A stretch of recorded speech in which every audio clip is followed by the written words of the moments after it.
2026 has barely begun, and we see coaches getting sacked already. Enzo Maresca was given the notice on January 1. That was his New Year present. And of course, we know Pep Guardiola is weighing in. He's looking at leaving City very soon.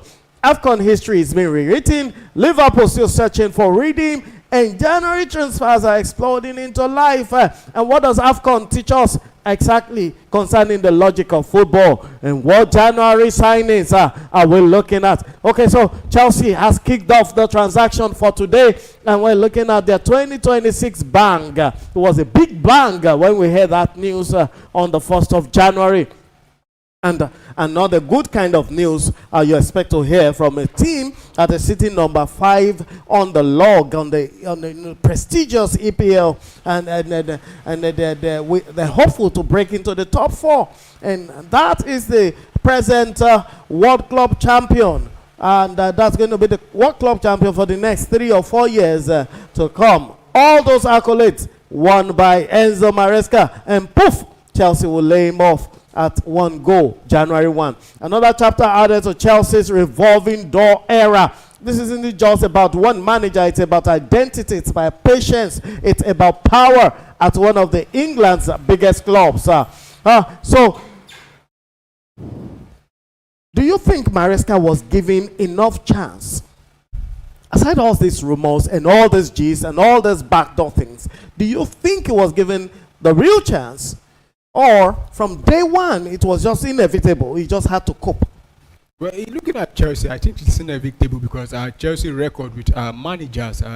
You see, then they've been with different managers. I think this should be the fourth manager that will be sacked since the new owner, Tomboli. Yeah, and before that, they also have that record with the former owner, Roman Abramovich. We know how he fires manager despite everything. Absolutely. But, you look at Enzo Maresca. I think he has spent a 1.5 season with Chelsea because he was in charge for the whole of last season, and this he has been able to take them to half of the season. I think he has been given a lot of chance, but some will say it's not enough. Chelsea, I don't think this is where they want to be because look at Chelsea last season. I think they struggled to make the Champions League spot, but eventually winning the Conference League, which you expect them to win because look at the opposition there, and also, but the biggest surprise was them going on to win the club World Cup. I think the owner should have given him more time. But I look at Chelsea this season in the league compared to last season. After 19 games, I think they didn't make progress because after 19 games last season, Chelsea was sitting at number 4 with about I think 35 points. 35 or 34 points, but this season they are sitting on number 5 with 30 points. That means they've lost 4 or 5 points, and they've dropped 1 spot behind. So there's no improvement. And you look at the performances of late for Chelsea since they defeated Barcelona. They've only managed to win 2 games out of about 8 games, and though they've not lost many, also I think they lost 2. Draw. Yeah, so you look at dropping 2 points, and the fans are also complaining about the manager not playing the players in the right position, playing players out of position, not playing this one particularly or not giving minutes to some key players, continue rotating. Enzo Maresca talking in the press conference trying to protect some key players to avoid injury. All of that combined, but overall, if you ask me, I think the Chelsea board, I think it's not just about the performance only. I think there's something other than the performance. That is why I was let go. I think the board should have still given him to ending of the season. I don't think Maresca performance is the worst in the league because you look at teams like Manchester United, even Liverpool. That is to tell you that if the owner of Chelsea or the owner of Liverpool, they would have let Arne Slot go. Sure. Even what's his name? Amorim would have seen the beginning of this season. Absolutely. So I think the board were too in a hurry to let him go. All right. So is this Chelsea's problem? Is it tactical? Is it cultural?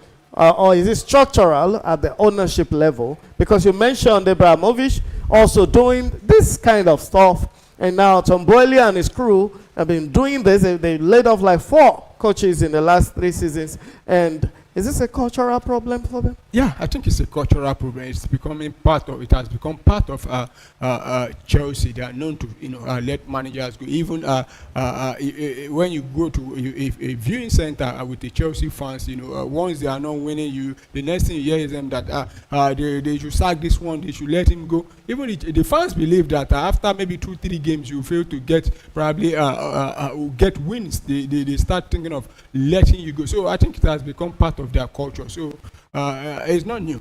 So at what point does the frequent sacking damage a club more than bad results?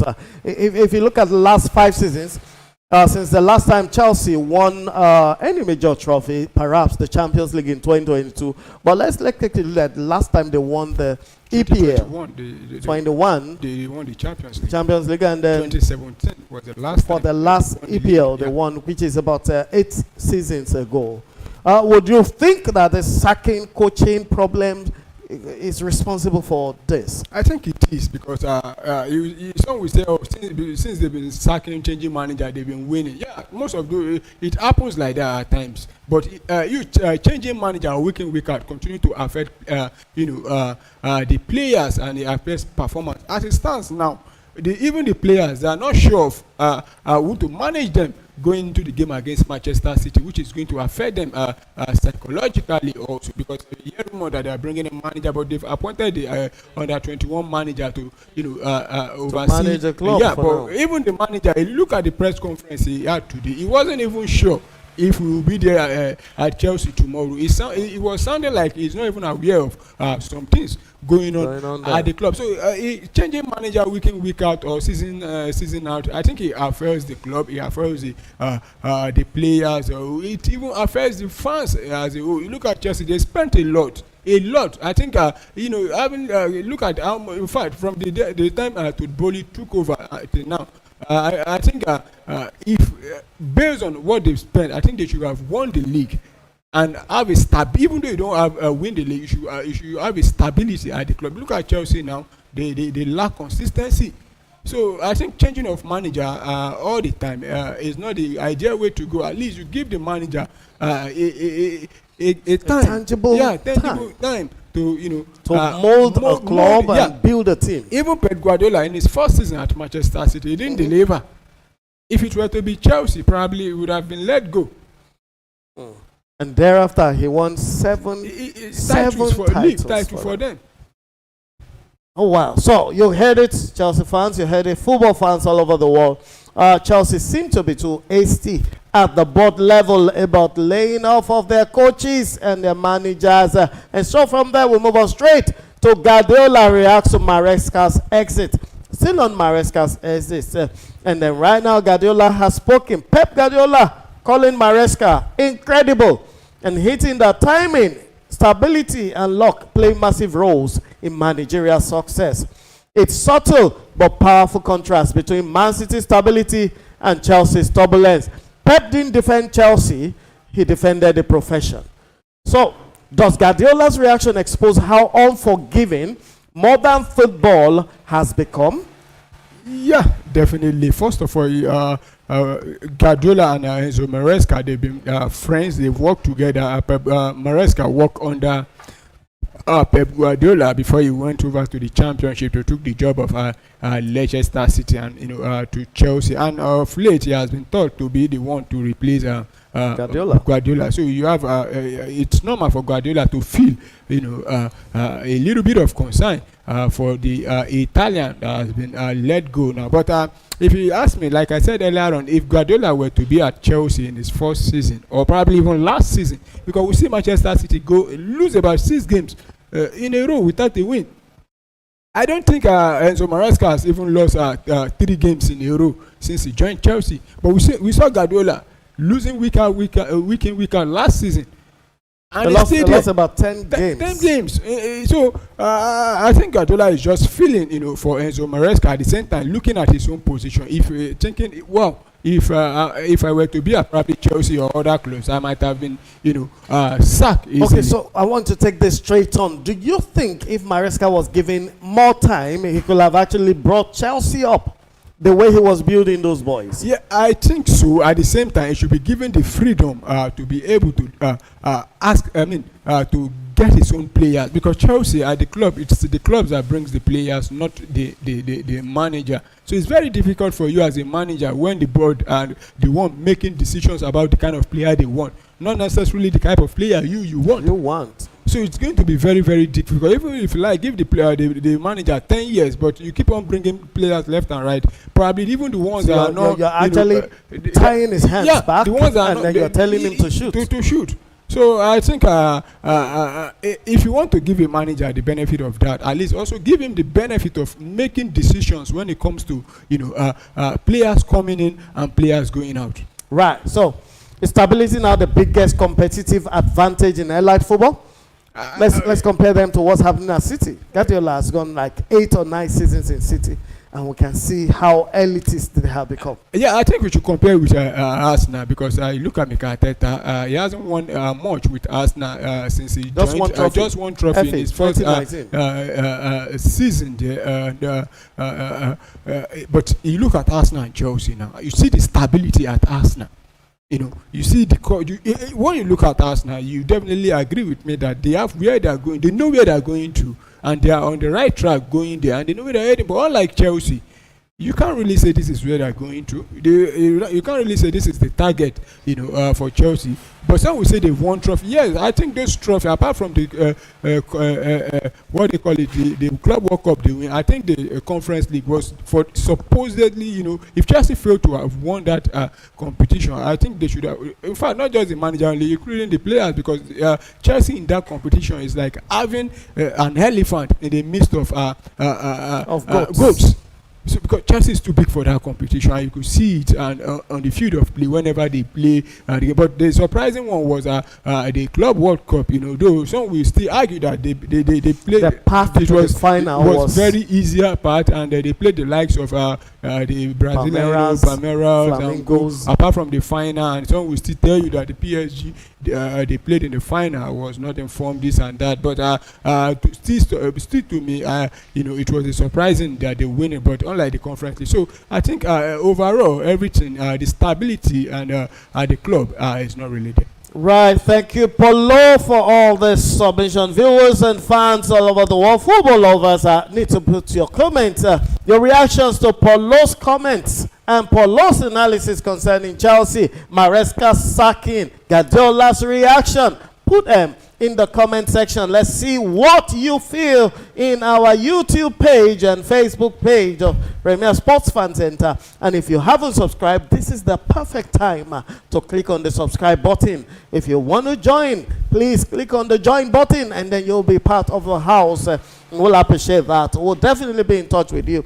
Put in your comments in there, and we will respond ASAP. Okay, so we'll move on to the next segment, and we're looking at who's next. Rosenio is being targeted for the Chelsea job, and reports suggest that Liam Rosenio is being lined up as Chelsea's next head coach. A bold, risky, divisive choice. Fans are split. Some see fresh ideas. Others, another experiment waiting to fail. The bigger question here is, has the Chelsea job become toxic? That's a very huge question the fans and football lovers and analysts are asking world over. So, would Rosenio be working into an opportunity or into a trap? I think it could be both. You look at I think it could be both. It could be an opportunity for him to make his own mark in the world of football as a manager, and it also could be a trap, because you look at the man now. Apart from coaching all City and Strasbourg, he hasn't really had much experience. Some will say, what about Enzo Maresca? Yeah, same for Enzo Maresca before he joined Chelsea. Some will still tell you that he won the championship with Leicester. He was able to promote them. But for Rosenio, apart from doing little bit well at Strasbourg, he hasn't really had that experience. And I think one of the reasons why he has been touted or the favorite to take the Chelsea job is because the same Strasbourg is owned by the same Chelsea owner, and I think the board are looking for that manager they can control.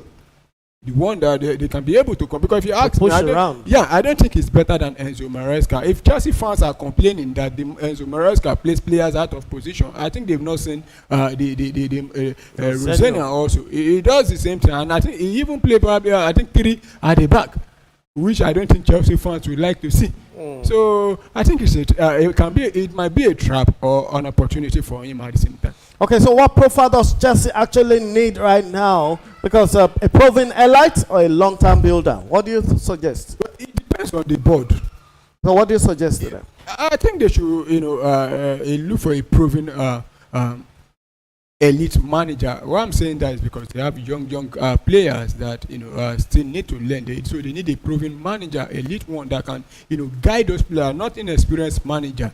And when you have players that are very young, still trying to find their own path. You don't think they should get a long-term builder and give the coach like 3-4 years? It now depends on kind of players you want to bring. Because looking at the body language of this new Chelsea, the Chelsea owners, they want to bring young players. They don't want to bring players that are experienced. You look at the signings they've been making. If you continue to bring on 18, 19 years old players that are just starting their footballing career, and you have a manager that is also starting his footballing career, I think you have a issue with it. Right, so we're looking at the elite manager coming into Chelsea to coach and build a team that will last and win titles. Are fans right to be skeptical, or should Chelsea finally commit to a project? Viewers and fans, I want you to answer that question and put it in our comment section. Are fans right to be skeptical? Because many Chelsea fans right now are skeptical about the future of their club. And or should Chelsea finally commit to a long-term project? Please put that answer in our comment section. And we go on straight right now to AFCON, the AFCON story. There is an history of AFCON that began in Sudan qualifying without a single goal. No, I think that was a mistake. That was a mistake. Sudan actually won a game. Oh, they defeated I think Equatorial Guinea. They had 3 points. It was I think Tanzania had 1 or 2 draws. Two draws, and lost. Yeah, but I think Sudan had 3 points. They defeated the Equatorial Guinea by 1 goal and I think that Tanzania didn't score a goal. I'm not sure if they. They scored 1 against Nigeria, I think. They scored 1 against Nigeria. Yeah. And was pretty close. Okay, so right now, one of the most unbelievable AFCON stories here, Sudan reaching the knockout stage. We are scoring a goal. Quick Polo is saying might be wrong. Go fact check that and get back to you. It's baffling, hilarious, and brilliant. If that was the case, sparking memes, debates, and admiration. AFCON reminding the world football isn't always about flair. Sometimes it's about survival. Which is pretty similar to what happens in South America. You look at the Brazilian team with all the flair, with all the flamingos, with all the cocosa, macosa, and all their what was that? Their samba games. Samba. Versus the Argentines who don't do samba. They don't do any of those flair things. They just go and they get it done. So that's similar to what happens in Africa, in AFCON as well.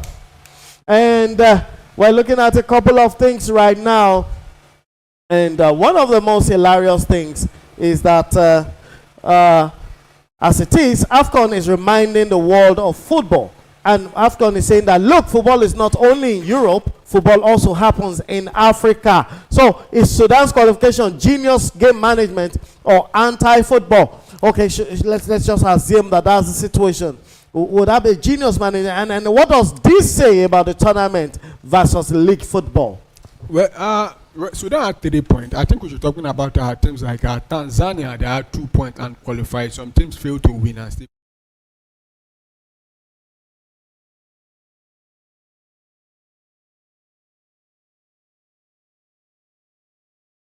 Good evening, viewers. Welcome to Premier Sport Fan Center, your favorite sports channel on YouTube and on Facebook, and welcome to our watch along show. It is a match involving Arsenal taking on Liverpool at the Emirates Stadium, the big one. That's the match day 20, and it's already we're already 5 minutes into the game. We are very sorry for coming in a little bit late. It's already going on. As planned for both teams. So far, no team has getting the first goal, but we wait for the first goal in this game. And Arsenal, the team topping the table. A win for Arsenal today will take them to 8 points above City and Aston Villa, who both drew their game yesterday. So Arsenal need to take advantage and extend the lead on the log as it stands. But for Liverpool, they are playing for redemption, or probably say though mathematically they are out of the title race. They are still in the title race, but it looks like if you ask me, I think they are out of the title race, but mathematically they are still in it. And the game has started. Liverpool playing in their white and red jersey, while Arsenal playing their home kit, red and white jersey. Throwing to Arsenal now, quickly taken by Timber, who send it back to William Saliba. Saliba finds Gabriel, and back to William Saliba. So Arsenal in possession now. Let's quickly go and bring you the lineup for both teams.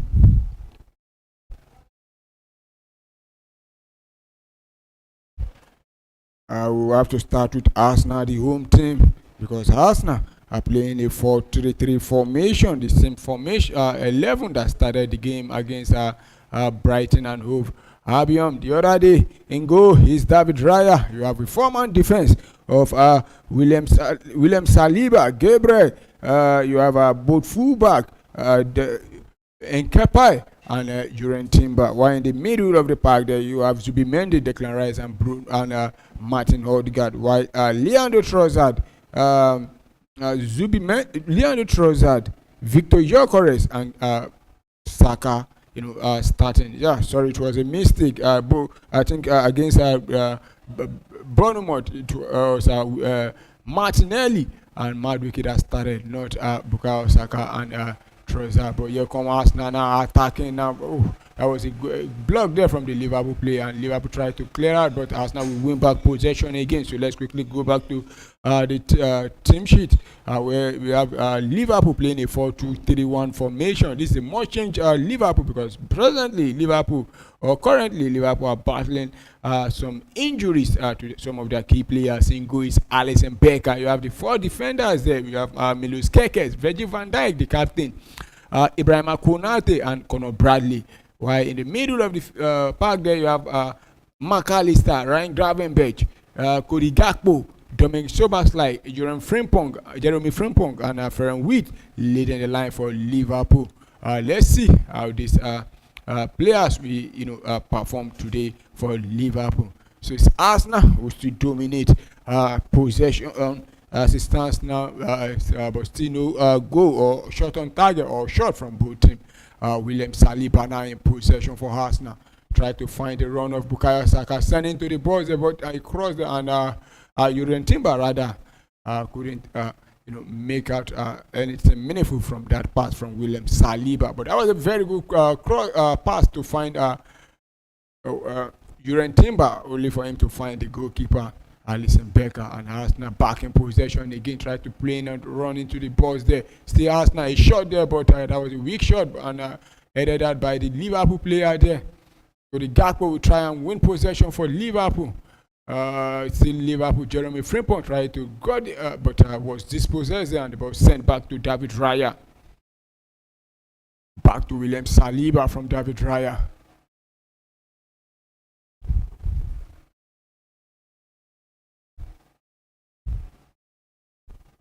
Still Arsenal. Nkepai drops it back for Gabriel, who finds William Saliba.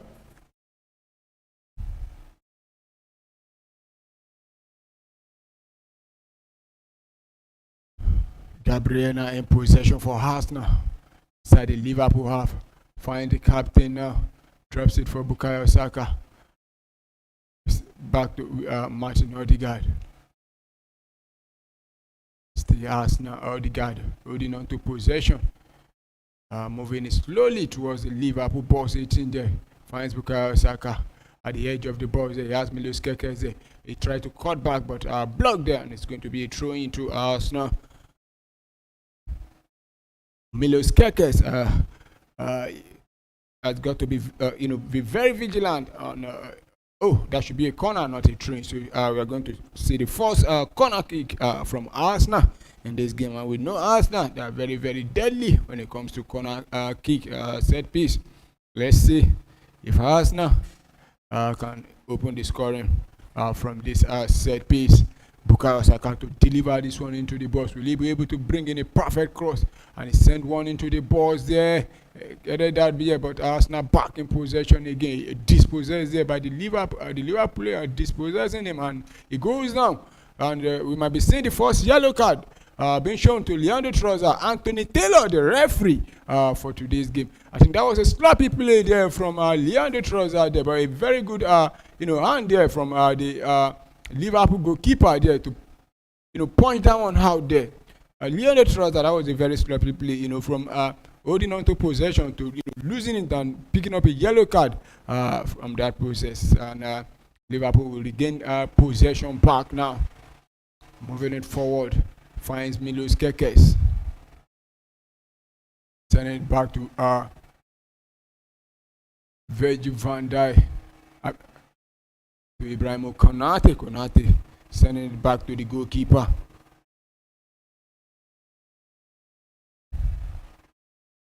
So Alisson Becker send one out there, tries to find Cody Gakpo. But Arsenal will win back possession again. And he drops it to the midfield, a very dangerous ball there, but Liverpool win back possession again now. Now Liverpool attacking now through the right hand side now with Jeremy Frimpong.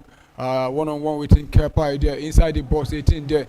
He drops it there but cleared out by the Arsenal player. I think Jeremy Frimpong needs to do better with his delivery into the box.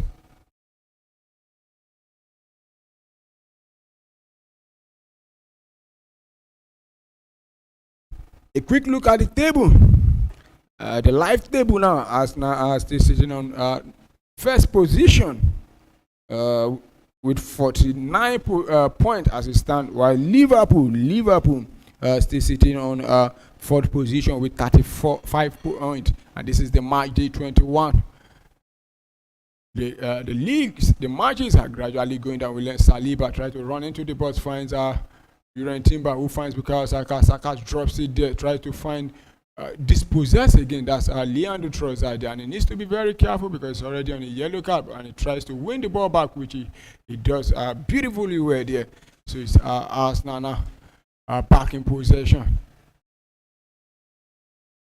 inside the midfield there.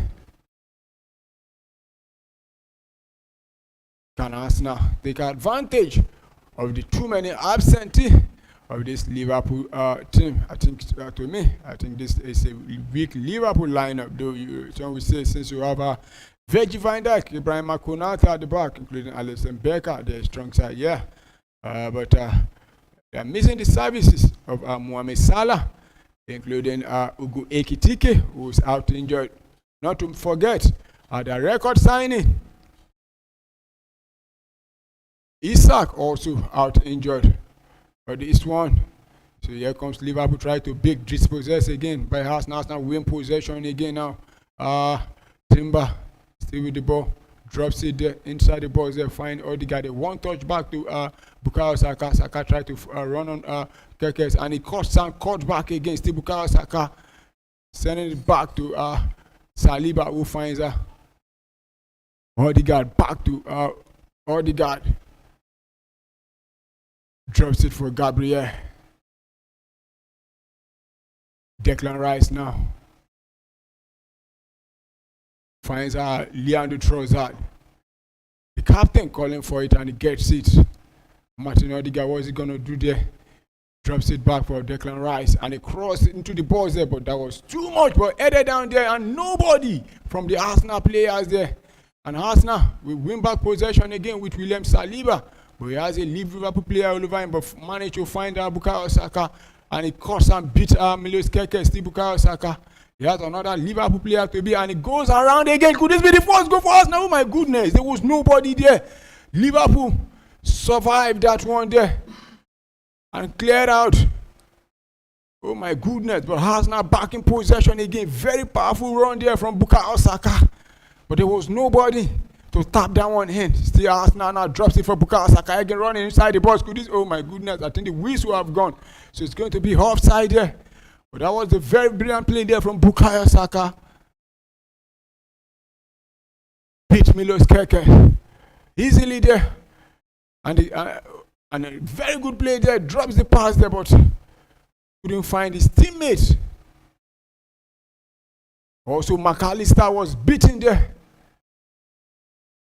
easily by Bukayo Saka there. McAllister almost even committing a penalty there because he touched there, and Bukayo Saka goes down. That could have been a penalty, but Liverpool survived down and back in possession now. Here comes Liverpool now. Their own attack finds Milos Keke. A cross into the box there. Can they find a Liverpool player there? But no, the Arsenal players will regain that one and send it back to the goalkeeper. Gabriel there, doing his job perfectly well there. Here come Arsenal now with Bukayo Saka. Facing the captain there. The Bukayo Saka. Cuts back and a shot there, but straight to the goalkeeper, Alisson Becker, to pick that one up there. There was a goal attempt, shot on target from Arsenal there. Let's quickly look at the possession. The stats in this game. Arsenal currently dominating at the SG with 0.06 for Arsenal, while Liverpool having a 0.00 SG. 58 possession to Arsenal, ball possession, while 42 to Liverpool. Total shot 2 to Arsenal, 0 to Liverpool. 1 shot on target to Arsenal, 0 to Liverpool. 0 big chance each, and 1 corner kick to Arsenal. No corner kick to Liverpool. 1 yellow card to Arsenal, 0 to Liverpool. Arsenal have completed 84% of their passes, while Liverpool 83. As expected, and only 1 goalkeeper save, Alisson Becker. But here comes Arsenal now again with Leandro Trossard. Goes back to Declan Rice. Still Arsenal drops it into the defense there for Gabriel, who finds William Saliba. Saliba goes back straight to find Declan Rice there. To Leandro Trossard, in Kepa rather, not Trossard. And he sends it back to find Zubimendi. Arsenal still are dominating possession, pushing the Liverpool players backward into their own half there. William Saliba for Arsenal. Send it back to Gabriel. Liverpool try to mark out the Arsenal players by forcing them backward. But here come Arsenal again now. And another ball into the box there for the cross there. Couldn't be able to. Oh my goodness. That was a very good clearance from the Liverpool player. But Arsenal will win back possession again. Arsenal looking sharp. They just need to convert this into a goal with another cross there. Headed out there by the Liverpool player. But Timber will win possession back for Arsenal to William Saliba. Still Arsenal with Saliba. He has about 3 players surrounded and he finds Bukayo Saka, drops it back for Martin Odegaard, sending it back to Gabriel. 1 touch to find Declan Rice there. Leandro Trossard to the captain back, and he cross into the box. But the 2 players going down inside the box there, but the referee says play on. Arsenal back in possession again.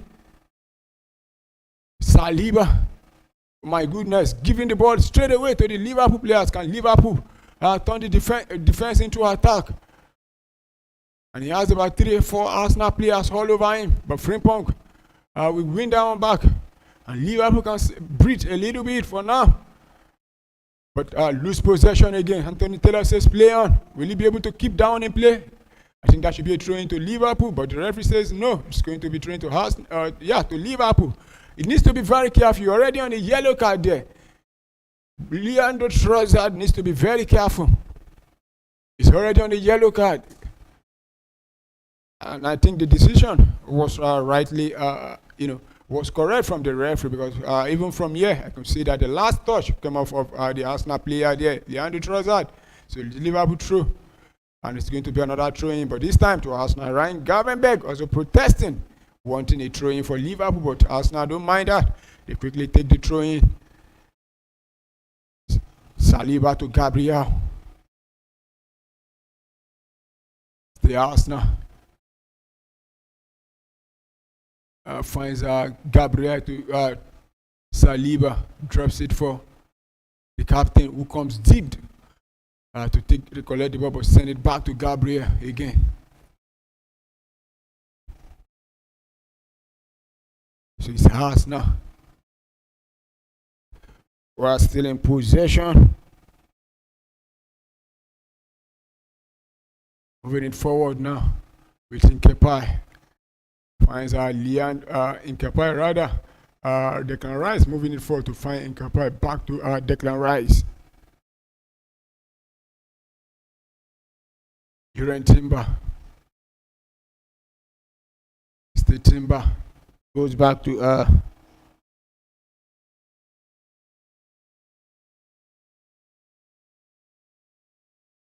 Saliba, who find Gabriel, drops it for Leandro Trossard, one-on-one with Conor Bradley. Will he be able to beat him? And he tries to beat him, and he beats him running to the boys there. Could this be the goal? No, goodness, that was another block or clearance there from the Liverpool player. And Liverpool tried to clear out, but concede another throw in there. Leandro Trossard beating Conor Bradley for the first time this evening, this game. Also Bukayo Saka dominating the right side of attack for Arsenal. Arsenal back in possession again. William Saliba finds Zubimendi to Bukayo Saka. Almost dispossessed there. And Arsenal finally losing possession there. And here comes Liverpool. Can Liverpool turn defense into attack? Milos Kerkez straps into the midfield to find Gravenberch.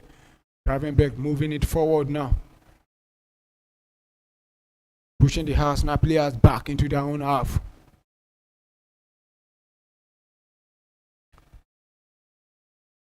Ibrahima Konate.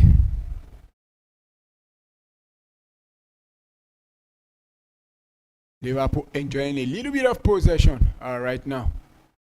For weeks. It's Liverpool with Conor Bradley now find Jeremy Frimpong. Sending it back to find Gravenberch, and a very good turn there. And he keeps going there. Try to take a shot, but the block chuck there. And Arsenal will clear out and send a long one out there. But you're correct. We'll not be able to get onto that one because Liverpool, Ibrahima Konate was all over him, and Liverpool will win back possession with Virgil van Dijk. Drops it into the midfield again for Liverpool.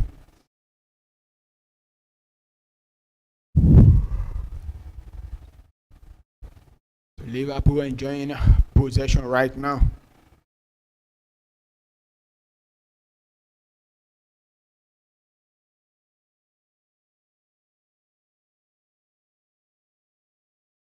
Here comes Liverpool now. Pushing forward is Gravenberch. Try to find Dominic Szoboszlai. Find Frimpong. Send it back. Liverpool enjoying possession right now. We've already seen 9 matches played already in the English Premier League, match 21. It all started on Tuesday when Nottingham Forest defeated West Ham at home by 2-1. Nottingham Forest coming from behind to get all 3 points. And yesterday we saw about 1, 2, 3, 4, 5, 6, 7, 8 matches played yesterday. And there were some, surprising result yesterday. Not surprising, but some will say not surprising, but I will use the word surprising because there are teams you expected to dominate and take all points, all 3 points, but they couldn't. One among them is Manchester City. Couldn't defeat Brighton at the Etihad. So they played at a 1-1 draw. And Bournemouth, after 11 consecutive matches without a win, finally getting one by defeating Tottenham 3-2. While Brentford, who are in form, defeating Sunderland by 3-0 at the GTech Community Stadium. Also, Crystal Palace and Aston Villa sharing the spot, playing at a goalless draw.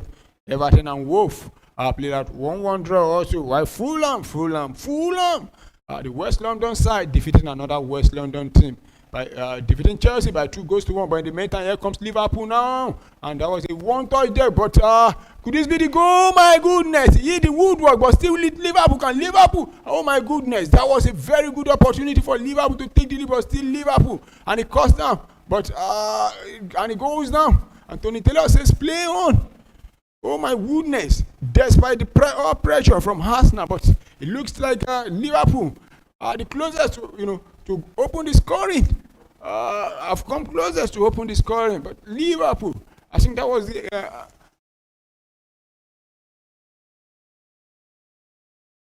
the bar coming to rescue for Arsenal there. A terrible play there from the Arsenal backline there, but Liverpool back in possession now into the midfield. Gravenberch moving it forward.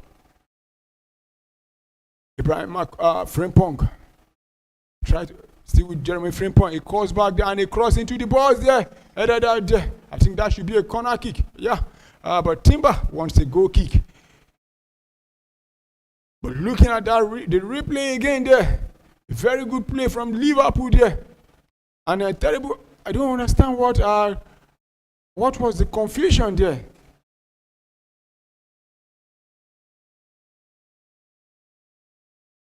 The pass was actually meant from Frimpong and Saliba. Oh, cool, my goodness.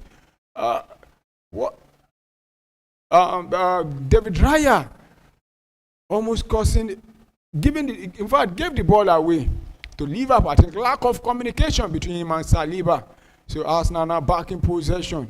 But that was a let-off for Arsenal there. They almost did the same mistake they did against Bournemouth by gifting Bournemouth the first goal. But luckily for Arsenal in this game, they've managed to escape that one. But that's a wake-up call for Arsenal there. Arsenal are back in possession with Leandro Trossard sending it back. Zubimendi finds William Saliba. Another pass there to find Gabriel.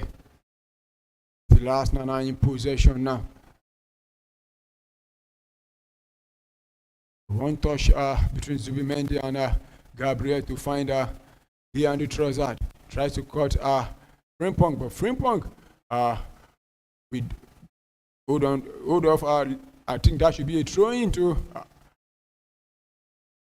Liverpool. Leandro Trossard dispossessed easily there by Jeremy Frimpong. Still on yesterday's result. Also Burnley holding Manchester United to a 2-2 draw. While Newcastle defeating Leeds United by 3-2. So let's quickly look at the table as it stands right now. Arsenal occupying the first position, followed by Manchester City and Aston Villa having the same 43 points, while Liverpool sitting on 4th position, Brentford on 5th position. Surprisingly, Brentford of all people, 5th position, while Newcastle on 6th position, Manchester United 7th, Chelsea 8th. Chelsea, the world champion, sitting on 8th position. Fulham 9, while Sunderland 10. So a free kick to Arsenal there, and another opportunity for Arsenal to send one into the box, and they deliver a perfect free kick into the box now.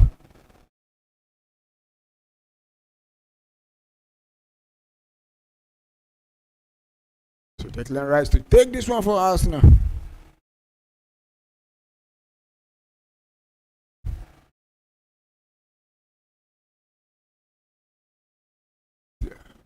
And Declan Rice sent one into the box there, but that was too much there. It was straight direct to Alisson Becker.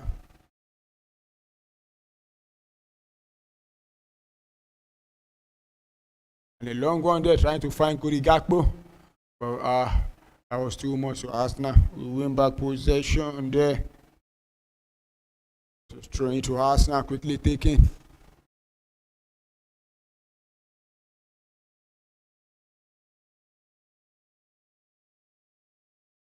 Gabriel to William Saliba.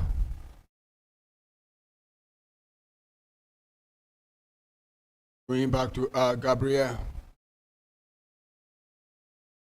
And he tries to send a long one to find Bukayo Saka. And Bukayo Saka will bring down beautifully and goes now from the challenge from Milos Kerkez there. And the referee says it's going to be a free kick to Arsenal. I think Milos Kerkez needs to be very careful. And you could see from the play, I think it was not intentional, but it's going to be a free kick to Arsenal.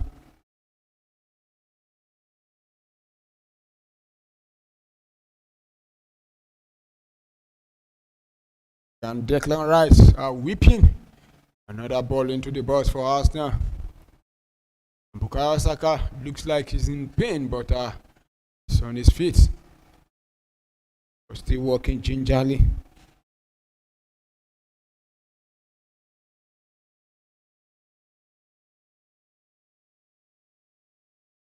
And a cross into the box headed out there by the Liverpool player. Here on the Trossard. We pick up the ball for Arsenal to throw, and it's going to be thrown to Arsenal, and he quickly takes it. Back to Leandro Trossard there to find William Saliba. Now Saliba will send it back to the goalkeeper, David Raya.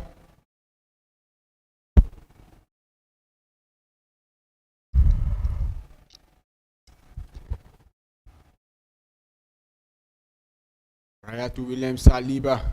Drops it for Gabriel. Finds Zubimendi. See with Martin Zubimendi, send it back to Gabriel. To William Saliba. Back to Gabriel. Send it back to William Saliba again.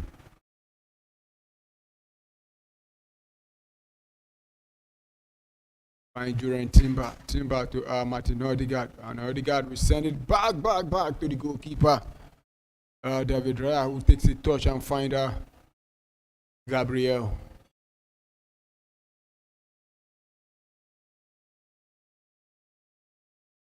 The last time in possession with Martin Zubimendi. Finds William Saliba, drops it into the midfield, and a long one there. Try to find Bukayo Saka, but I think that will roll out for a possible goal kick to Liverpool. And it's Lott having a word with his players, telling them, please mark these guys 1-1 or 1-on-1 rather. And you could see Mikel Arteta also looking on. 34 minutes played already, still no goal from both teams. And a goal kick out, sent out into the box, midfield there by the goalkeeper, and the Arsenal player will head down on that. It's going to be throwing to Liverpool now.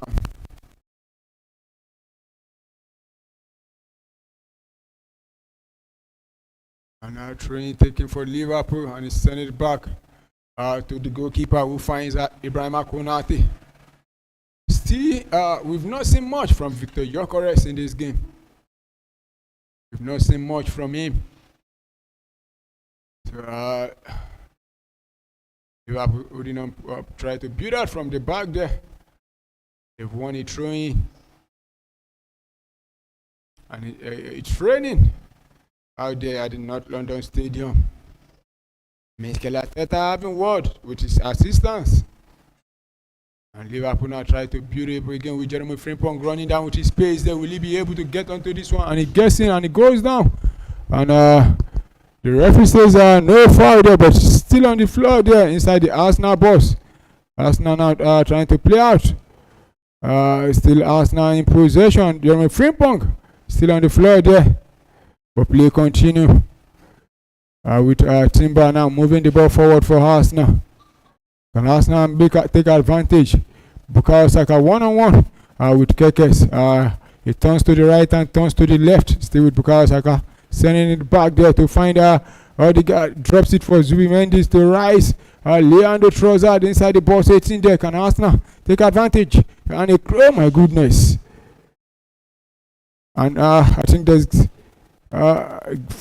Steve Frimpong is still in the box, and he feel he was, there was a contact there, but he's still holding his leg, and the Liverpool players are surrounding the referee, including the Arsenal players. Let's see. We might be having a VR. We'll be having a VR check to actually see what happened there, and you could see the players all surrounding the referee, Anthony Taylor, and I think he has scored. Probably calling the captains. Yeah, he wants to speak with the captains. And you can see Declan Rice and Virgil van Dijk having a. So the referees having a word with both captains right now. Still waiting for the replay to see why. What's his name? Frimpong goes down. He's been attended to at the moment now. And here comes the replay now. Was there a foul there? I think there was let's just see again if there was a stamp there from the Arsenal player there.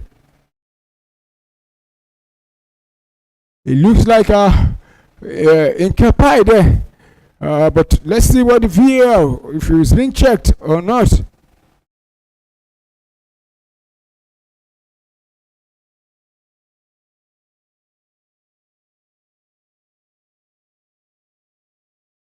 And I think Frimpong will be okay to continue the game.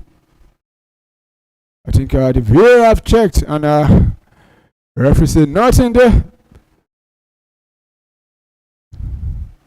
And in the meantime, Arsenal will be having a corner kick, so Liverpool have a corner kick to defend with Jeremy Frimpong already out. So corner kick to Arsenal.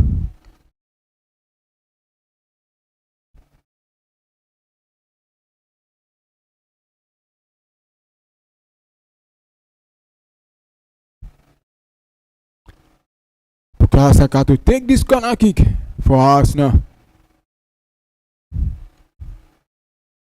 And he sent one into the box there, headed there by the Liverpool player, but Arsenal will win back possession again. Still Arsenal.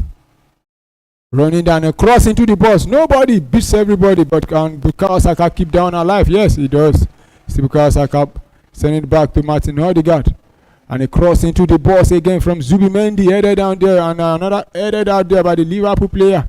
Liverpool now try to break out there, but Arsenal will send that one back to Zubimendi. Arsenal back in possession again. Nkapai moving the ball forward now for Arsenal, still going. He has Conor Bradley all over him, and another player from Liverpool. And the ball rolls out, and it's going to be a throw-in. Yeah, I think that should be thrown to Arsenal.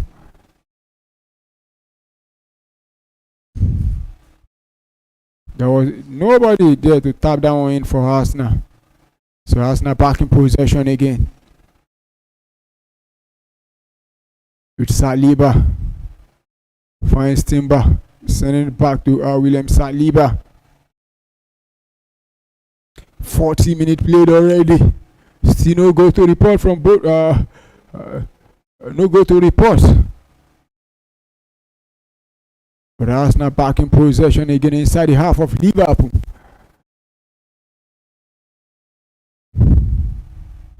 Gabriel.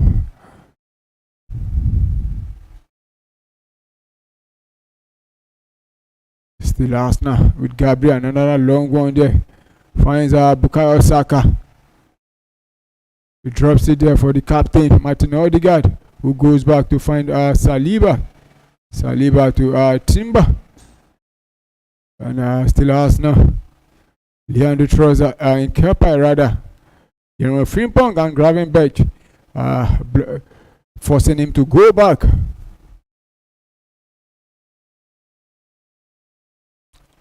Still Arsenal in possession. Saliba to Gabriel.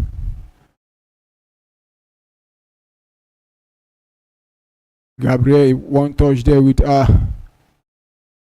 Leandro Trossard. Back to Gabriel again. Still Arsenal. Another one touch to find Gabriel. Finds Leandro Trossard.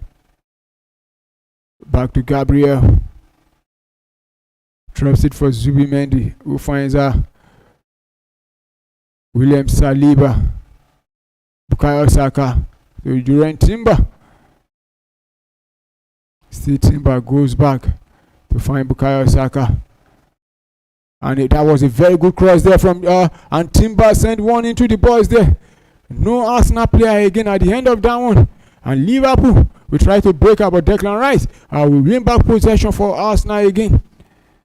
Arsenal back in possession again. Pushing the Liverpool players back into their own box. Here comes Arsenal again with Gabriel. Finds Bukayo Saka turn. Still Saka at the edge of the box. Try to go take on 2-3 Liverpool players. I think the whistle have gone there for a foul. Yeah, so relief for Liverpool. Free kick to Liverpool. Mikel Arteta having a word with the fourth official there.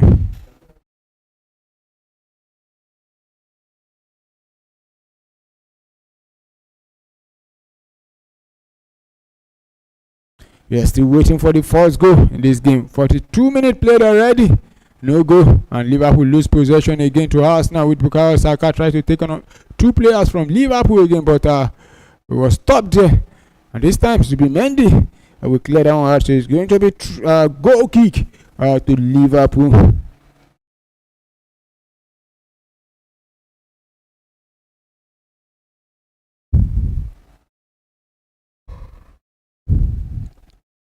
There are matches also being played across Europe.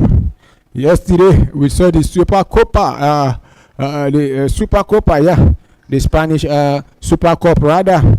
Barcelona would demolish Atletico Bilbao by 5-0. And right now, at the moment, it's 81 minutes. Real Madrid leading by 2-1 against Atletico Bilbao. But here comes Arsenal now with Gyökeres. Still Arsenal drops down one there. Can Arsenal take advantage across into the box headed there by the Liverpool player, and a short follow up there, but the goalkeeper of Liverpool will pick down easily from that Declan Rice attempt. And Alisson Becker will send one there, but that was a very good play there from Gyökeres to find Timber. A touch from Leandro Trossard could have deflected that ball, but Arsenal back in possession again. Odegaard sending it back to Gabriel. Still Arsenal. That should be the, oh my goodness, that, oh my word, what's Arsenal doing there? Still Liverpool managed to clear that one out, but Arsenal will win possession again, but this time the referee says it's going to be free kick to Liverpool. Wow, how did Arsenal not take advantage there? Inside the box there.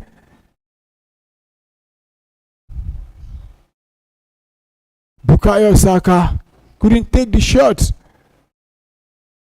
but a one-touch pass there. Milos Kerkez, wow, good defending from the Hungarian defender there. And Arteta showing his frustration. Bukayo Saka.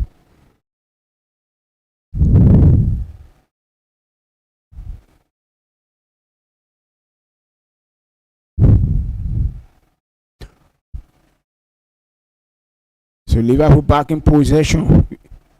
44 minutes played already. Still no goal.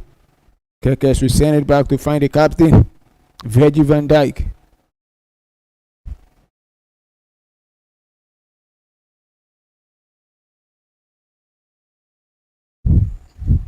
Also in France,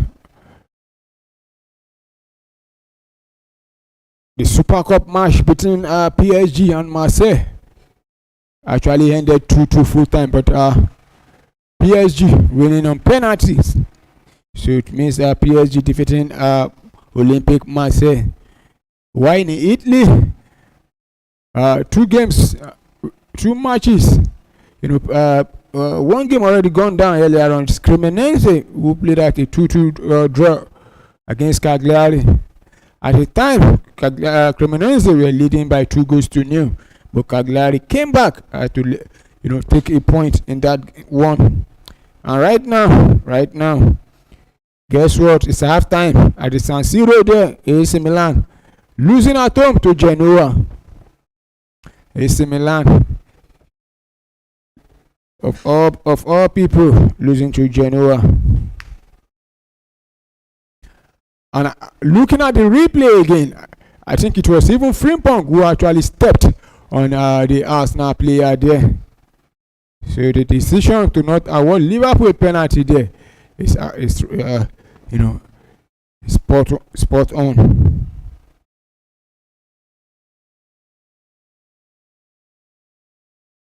So Arsenal back in possession again now.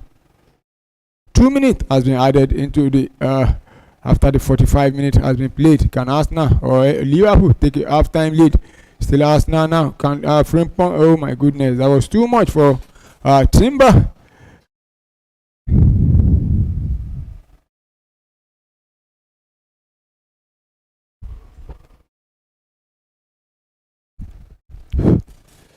And Mikel Arteta looking on.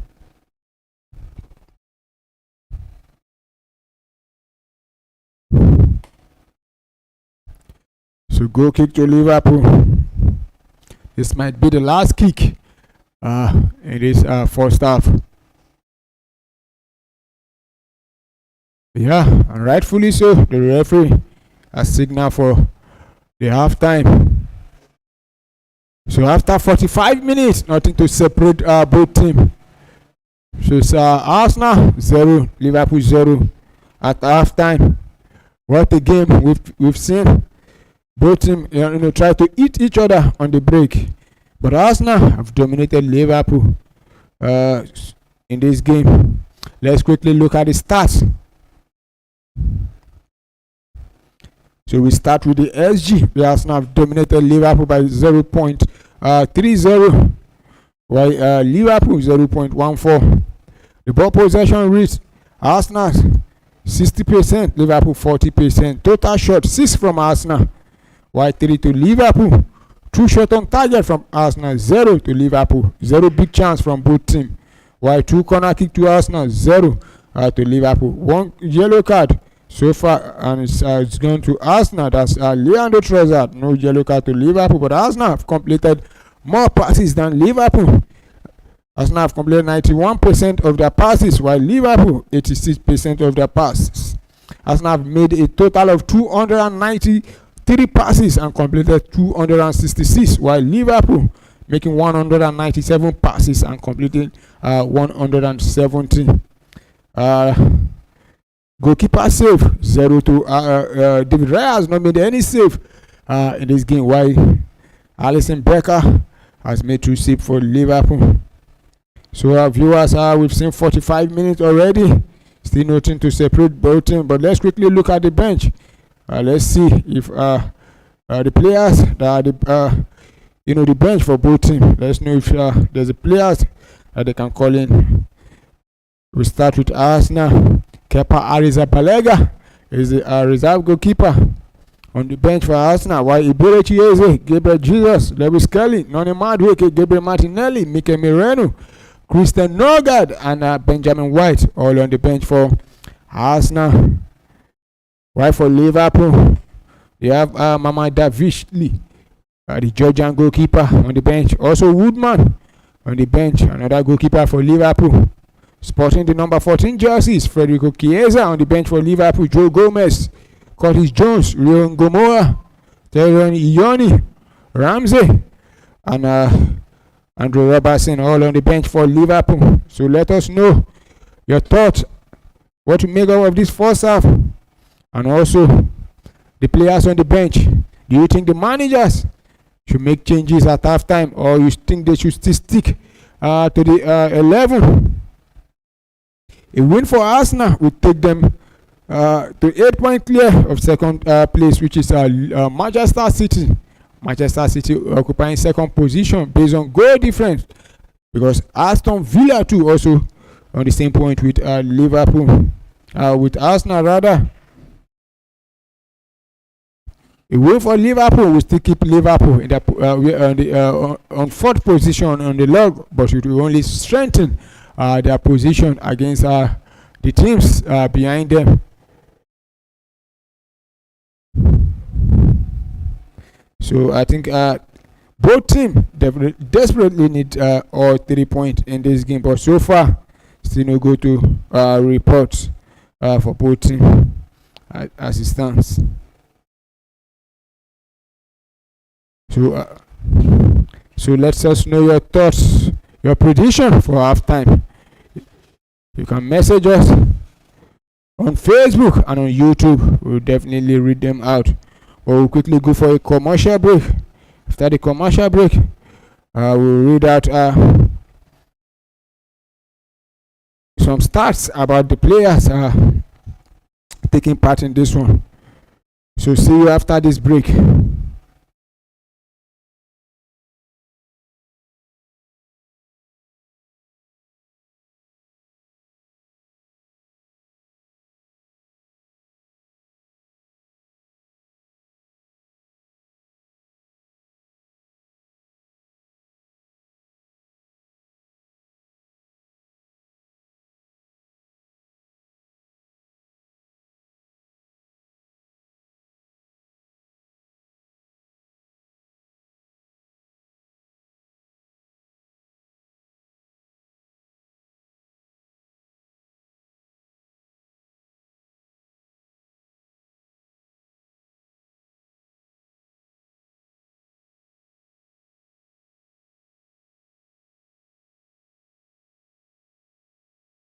'26 has barely begun, and we see coaches getting sacked already.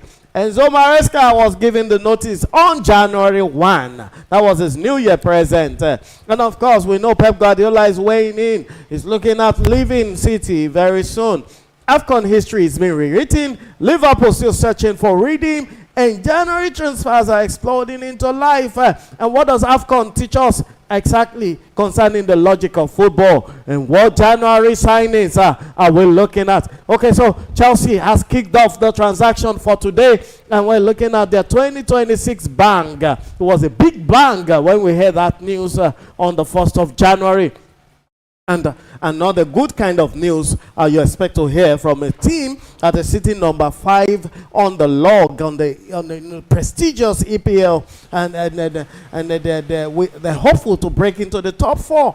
And that is the present World Club champion. And that's going to be the World Club champion for the next 3 or 4 years to come. All those accolades won by Enzo Maresca, and poof, Chelsea will lay him off at 1 goal, January 1. Another chapter added to Chelsea's revolving door era. This isn't just about one manager, it's about identity, it's about patience, it's about power at one of the England's biggest clubs. So, do you think Maresca was given enough chance? Aside all these rumors and all these G's and all these backdoor things, do you think he was given the real chance? Or from day one, it was just inevitable. He just had to cope.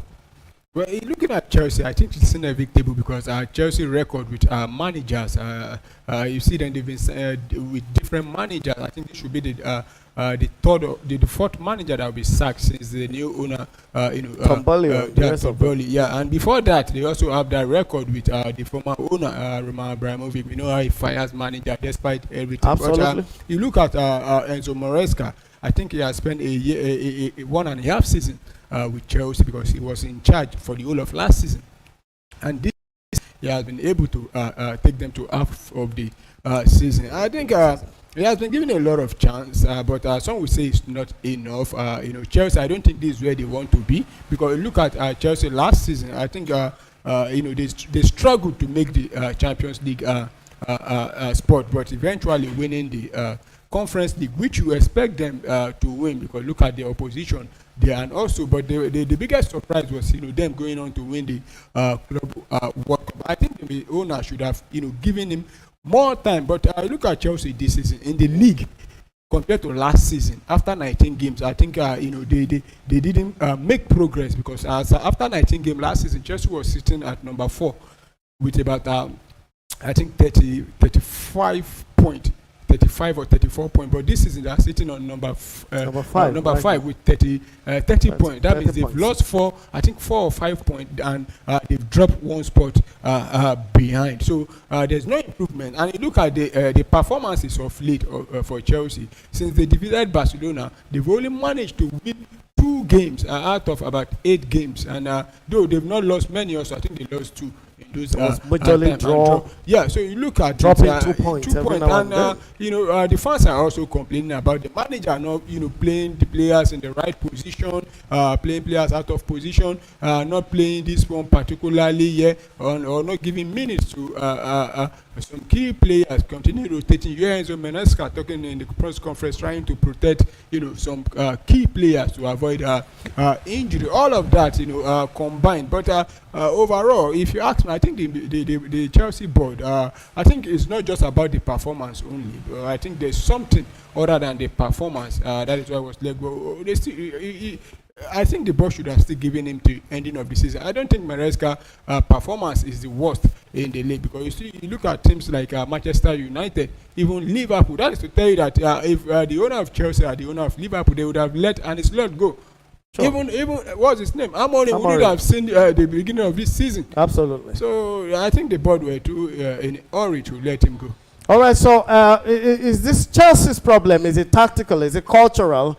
Or is it structural at the ownership level? Because you mentioned Abramovich also doing this kind of stuff, and now Tom Boehly and his crew have been doing this. They laid off like 4 coaches in the last 3 seasons, and is this a cultural problem for them? Yeah, I think it's a cultural problem. It's becoming part of. It has become part of Chelsea. They are known to let managers go. Even when you go to a viewing center with the Chelsea fans, once they are not winning, the next thing you hear is them that they should sack this one. They should let him go. Even the fans believe that after maybe 2-3 games you fail to get probably get wins, they start thinking of letting you go. So I think it has become part of their culture. So it's not new. So at what point does the frequent sacking damage a club more than bad results? If you look at the last 5 seasons, since the last time Chelsea won any major trophy, perhaps the Champions League in 2022, but let's take a look at the last time they won the EPL. 21. They won the Champions League. Champions League, and then 2017 was the last. For the last EPL, they won, which is about 8 seasons ago.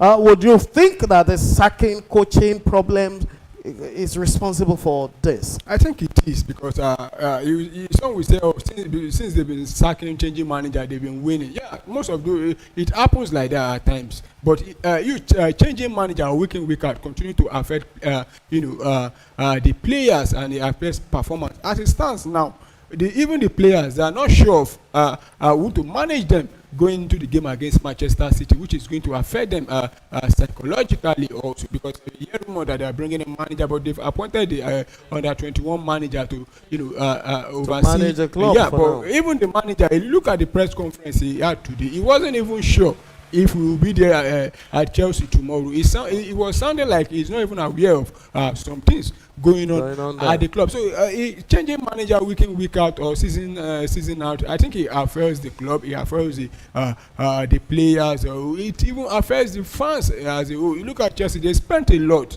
I think look at in fact, from the time Boehly took over till now, I think if based on what they've spent, I think they should have won the league and have a even though you don't have win the league, you should have a stability at the club. Look at Chelsea now; they lack consistency. So I think changing of manager all the time is not the ideal way to go. At least you give the manager a tangible time to mold a club and build a team. Even Pep Guardiola in his first season at Manchester City, he didn't deliver. If it were to be Chelsea, probably he would have been let go. And thereafter, he won seven titles for them. Oh wow! So you heard it, Chelsea fans. You heard it, football fans all over the world. Chelsea seem to be too hasty at the board level about laying off of their coaches and their managers. And so from there, we move on straight to Guardiola reacts to Maresca's exit.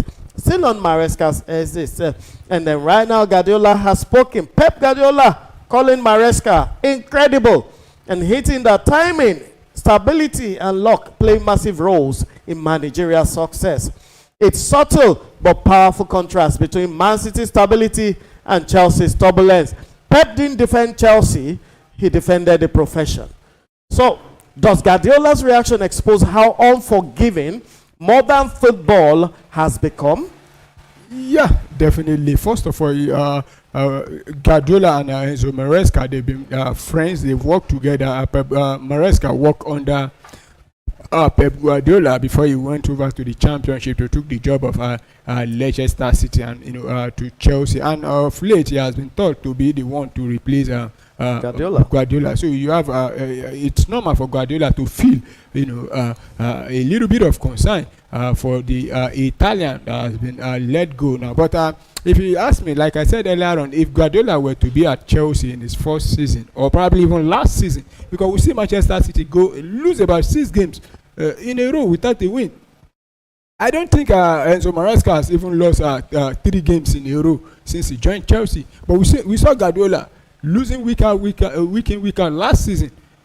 And they lost about 10 games. 10 games. So I think Guardiola is just feeling, for Enzo Maresca at the same time, looking at his own position. If thinking, well, if I were to be at probably Chelsea or other clubs, I might have been, sacked easily. Okay, so I want to take this straight on. Do you think if Maresca was given more time, he could have actually brought Chelsea up the way he was building those boys? Yeah, I think so. At the same time, he should be given the freedom to be able to to get his own players, because Chelsea at the club, it's the clubs that brings the players, not the manager. So it's very difficult for you as a manager when the board are the one making decisions about the kind of player they want, not necessarily the type of player you want. So it's going to be very, very difficult. Even if you like, give the player the manager 10 years, but you keep on bringing players left and right. Probably even the ones that are not. You're actually tying his hands back, the ones that and then you're telling him to shoot. To shoot. So I think if you want to give a manager the benefit of that, at least also give him the benefit of making.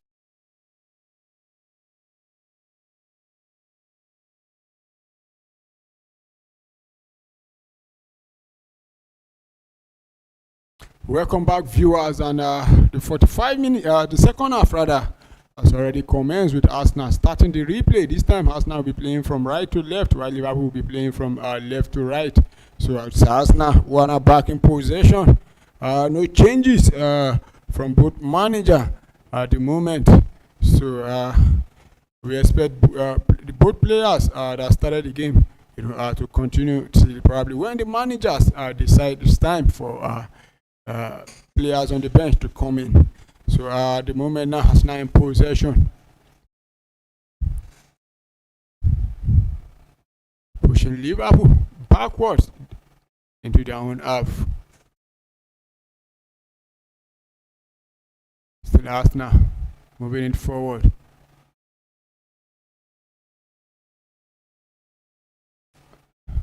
He tries to beat 1-2, but he goes down, but the referee says no. During Timber there, said no, it's a play on.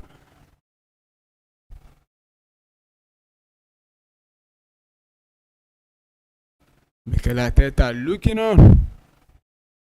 So Liverpool will send a long one out there, try to find Cody Gakpo, who has William Saliba all over him. Cody Gakpo, we've not seen much from him in this game, including Florian Wirtz, if you ask me. But he managed to find his teammate. So it's Liverpool now. We are now in possession.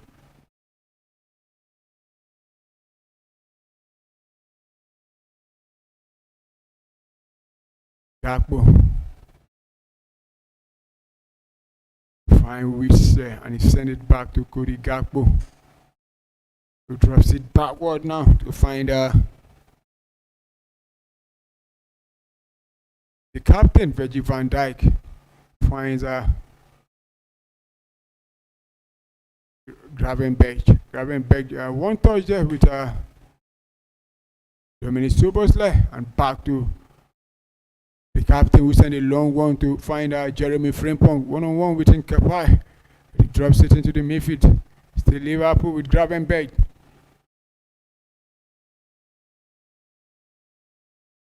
Here comes Liverpool now at the edge of the box there with Cody Gakpo. And he crossed into the box, but the Arsenal player, we picked that one up, but Florian Wirtz going down, and Gabriel tried to pull him up, but he doesn't want the help from Gabriel there. So looking at the replay again.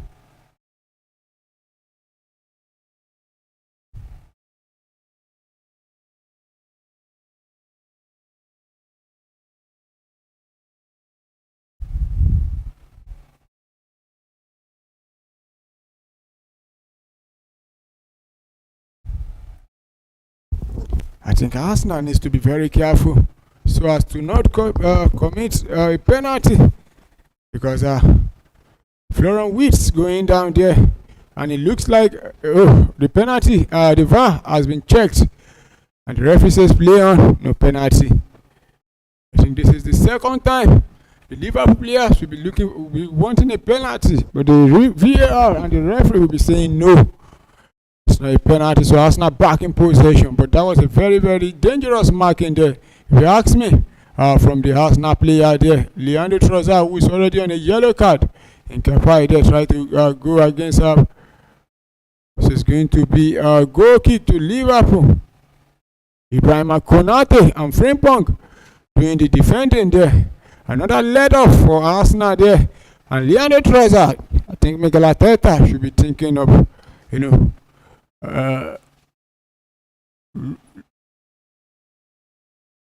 taking off, what's his name again? Leandro Trossard. So goal kick to Liverpool, and Alisson Becker will send a long one out there. Liverpool win a throw-in.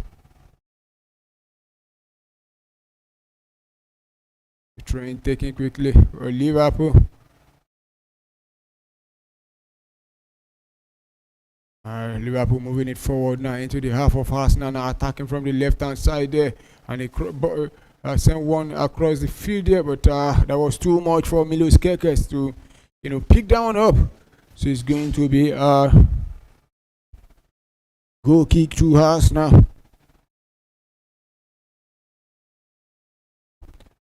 So Arsenal will start playing with David Raya, sending a short pass at the back there. And guess what? In the 59th minute, Christian Pulisic pull one or equalized for Liverpool, for AC Milan rather. It's now 1-1 against Genoa. 61-minute played out there. Captain America coming good for AC Milan to level things up. But at the Emirates Stadium, 51-minute played already. Still no goal to report. We still wait for the first goal in this game. Who break the deadlock? The win for Arsenal in this game. We take them to 50, to 8 point clear of second team, and we take them to 1 point. While a win for Liverpool, we take Liverpool to 37 points. That's 6 points behind third place team and second place team rather. So here comes Liverpool now back in possession, battling for possession. A free kick there to Liverpool.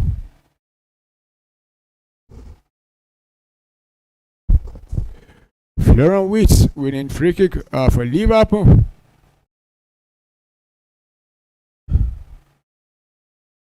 So quickly taken for Liverpool, send a long one there, but that was too much. So Arsenal will win back possession again with William Saliba.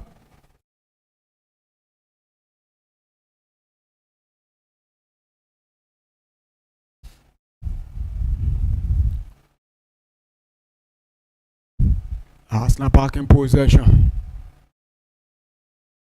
A long one tried to find Bukayo Saka, who we've not seen much from in this second half. But Milos Kerkez doing his duties very well there, or cleanly there, to stop Bukayo Saka. So it's going to be throwing to Liverpool inside their own half there.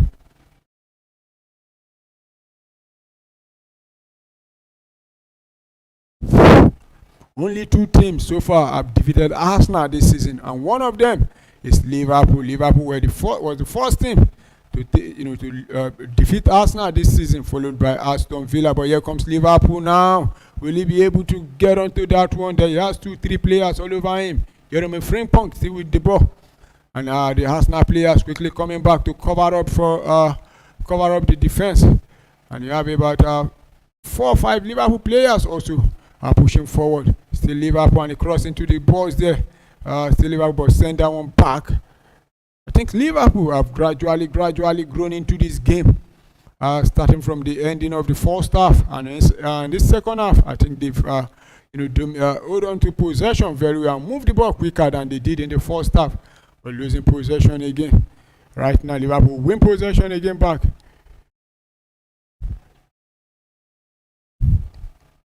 Like I was saying earlier on, Liverpool were the first team to defeat Arsenal this season. The second team was Aston Villa.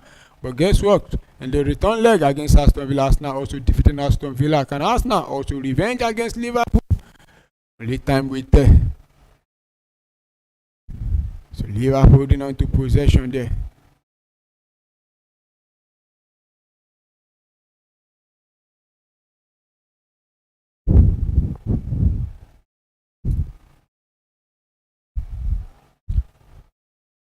Sending it back to the captain, who tried to send a long one there and still find his teammate. And another one into the balls there. Bring that one down by the Wist, but Arsenal will clear that one out there. Ibrahim Konate sending one back to Alisson Becker, and Becker will send another long ball out. Try to find Cody Gakpo, but Arsenal will win back possession with Declan Rice there. It turns. Still Arsenal drops that one back into the midfield, and they move it forward now to find Leandro Trossard. Try to find the run of Declan Rice, but the Liverpool player there, Bradley, will block that one, so it's going to be throwing it to Arsenal.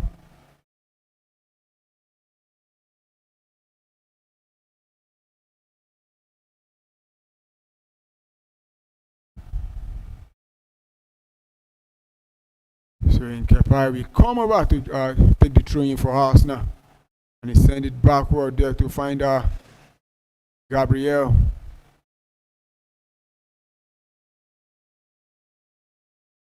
So Arsenal still in possession. Gabriel moving it forward for Arsenal. Finds Leandro Trossard. He has Conor Bradley all over him. Continue to go. Leandro Trossard. Oh my goodness, that was a terrible touch there. From Zubimendi, that touch was too much. That was too much. But a good run from Leandro Trossard. They tried to pick the run of Zubimendi, but the touch was too much there. So it's going to be goal kick to Liverpool.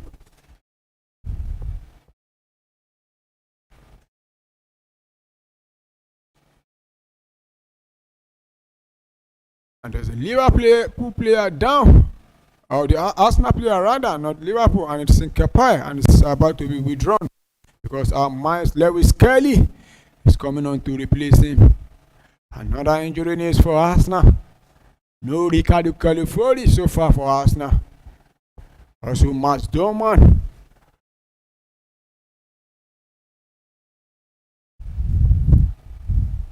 Christian Mosquera also out for Arsenal. But he's back on his feet. We just hope it's a minor injury, and we expect to see him back anytime soon.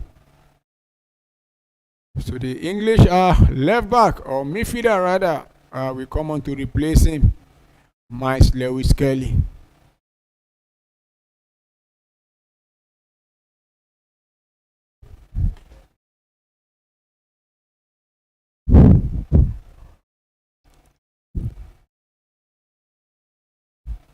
So Arsenal making the first substitution in this game. So Liverpool restart play with that goal kick there. And a long one out there, try to find If you could get it, oh my goodness, that was a very good defense in there from William Saliba. Jeremy Frimpong using his pace there. And Liverpool will win a throw-in.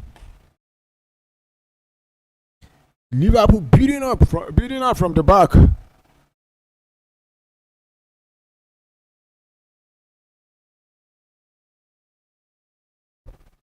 Train taken quickly for Liverpool, and Liverpool send that one backward.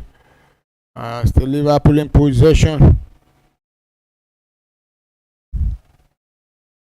Allison to find Ibrahim Konate, who finds Gravenbergs. Finds the number 8 jersey.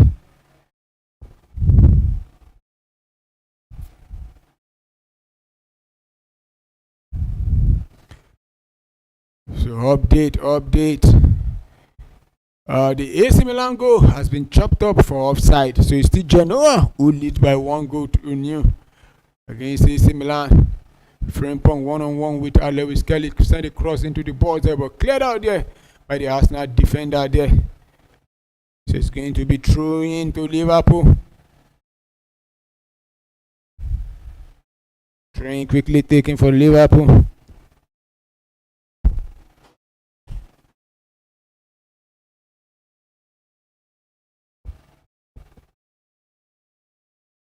Liverpool have enjoyed, themselves in this second half because they've been holding on to possession very well. They've,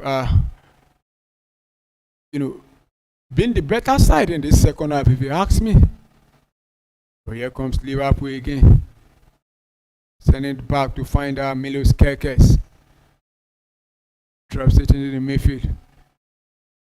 Find Alistair, who finds Gravenberg. To Bradley, back to Gravenberg. So Liverpool moving it inside the half of Arsenal. And you have almost all the Arsenal players back deep inside their own half. At the moment, it's Liverpool who are dominating our possession right now. They've been holding on to the ball for more than 2-3 minutes, if you ask me. Gakpo tried to beat Lewis Kelly there, to beat his countryman rather, Timber, but he was dispossessed there and sent to the keeper. But the goalkeeper sent one out again, but Liverpool will win back possession again. Liverpool enjoying a lot of possession right now.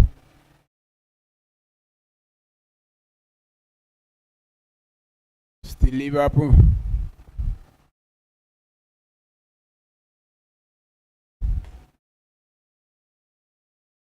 And we've seen 1 hour of football play. No go to report so far at the Emirates Stadium.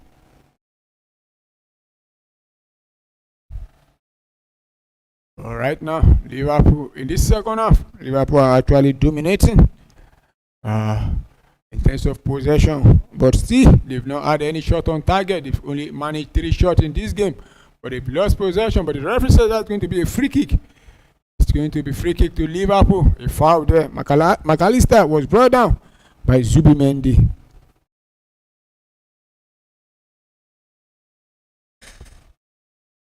And it's in a dangerous position. We remember the first leg at Anfield, Liverpool actually scored from a free kick. A very, very good free kick from Soboslai. I think it's somehow in a similar position from the one he scored at against Arsenal at Anfield. I mean the position. So let's see if McAllister can strike. Soboslai can strike again.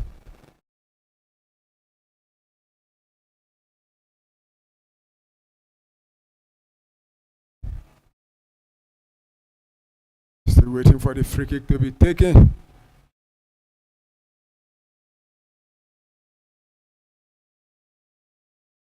Dominic Soboslai, but that was a terrible, terrible free kick there from the Hungarian.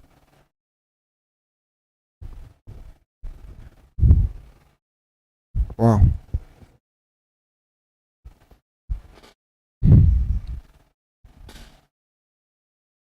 So goal kick to Arsenal, and Arsenal will restart play from the back there. Gabriel. But Arsenal lose possession again. to Liverpool. I think Mikel Arteta needs to, probably make substitutions or adjust the game of play. But Liverpool send a long one out there, headed out there by William Saliba. And Liverpool back in possession again. Try to find the run of Frimpong, and he gets to the ball. Frimpong very quick, but he has a nice Lewis Kelly covering for him, but Liverpool are still in possession. Liverpool have looked dangerous in the second half. But here comes Liverpool, a shot and a block one there from the Arsenal players there. But finally Arsenal managed to clear out, but Liverpool winning possession again. Here comes Liverpool again inside the half of Arsenal. Liverpool, they've been able to push the Arsenal players back into their own half. More or less like what we saw from Arsenal in the first half, pushing Liverpool back. And that's what Liverpool are currently doing right now. Bradley finds Frimpong and finds Bradley back. He has Gabriel coming, but he goes now. The referee says play on Lewis Kelly will be fouled there, so it's going to be free kick to Arsenal. I think that should be Gravenberch fouling him, and Arsenal will be making 2 substitutions of their own, because Gabriel Martinelli and Gabriel Jesus will be coming onto the field for Arsenal. Leandro Trossard is the first player to be withdrawn. So we'll follow him, yeah, and it's Victor Gyökeres also being withdrawn for Gabriel Jesus. And Arsenal have thrown on the Angels, the Gabriels, into the field. Can they give Arsenal the 3 points? So free kick to Arsenal. Victor Gyökeres we've still not seen much from him.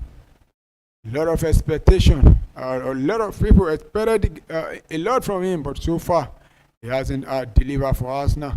But here comes Gabriel Jesus, his first touch, running down the balls there.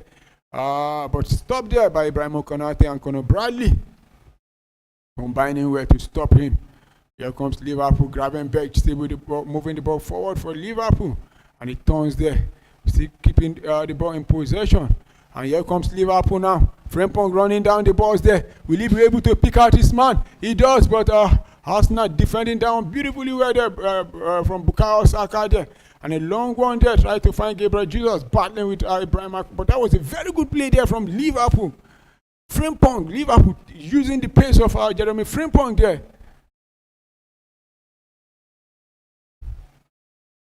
Try to find the pass was actually meant for, I think that should be Florian Wirtz there. But the pass was too much, so Liverpool are back in possession again. Arsenal can, at the moment, cannot hold on to possession for a minute.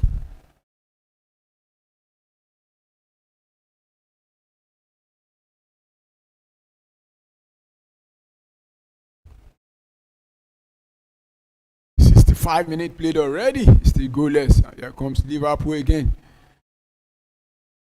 But lose possession. Arsenal will win possession back again.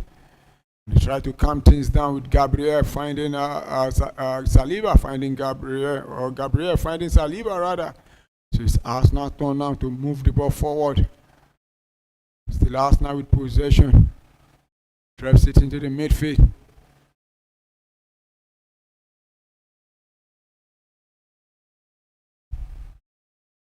And a long one there, try to find the run of Martinelli, but he goes down. Frimpong was actually the one marking him. I think the Arsenal player still down inside the balls there, hoping he wants asking for more, and you could see Mikel Arteta raising his hands up. We'll definitely look at that the replay again to see if there's anything there, but play continue with Liverpool holding on to possession again. Martinelli is still down inside the balls there. But play continue with Liverpool. Try to send one out there again, but Arsenal will win possession again now. And back to Liverpool. But finally, play will stop because Bukayo Saka is down also for Arsenal. And Martinelli gradually on his feet. Odegaard sending a pass there. It was actually there was a touch, but I think that should be outside, not inside the box there. But that was outside, and I don't think the referee will be looking much into that one. And Bukayo Saka looks like he's in pain also. We have 2 Arsenal players down, needing medical attention.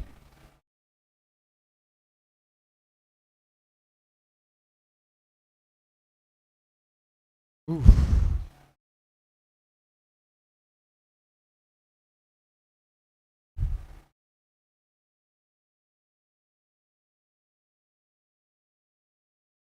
Mikel Arteta still looking worried.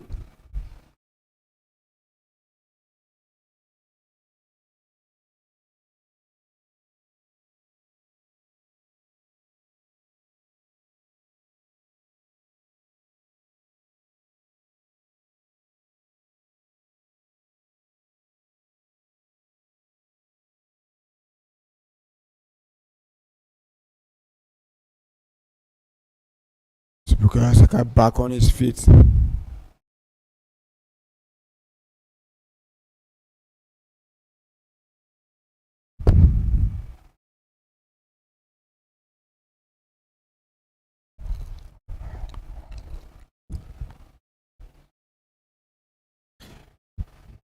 "79 minutes on the clock, still no go to report.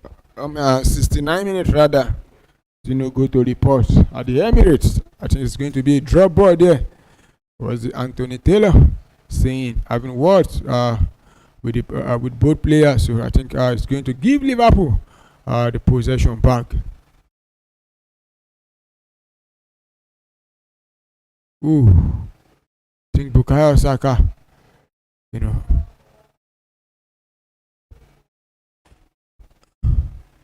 So Liverpool back in possession again.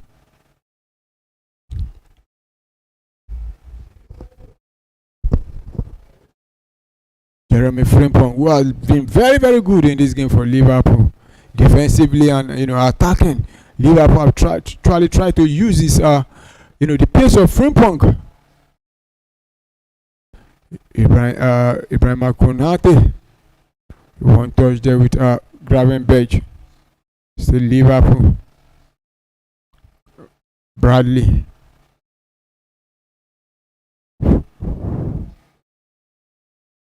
Liverpool still in possession with Bradley. Send it back to the captain, Virgil van Dijk, who finds Ibrahim Konate.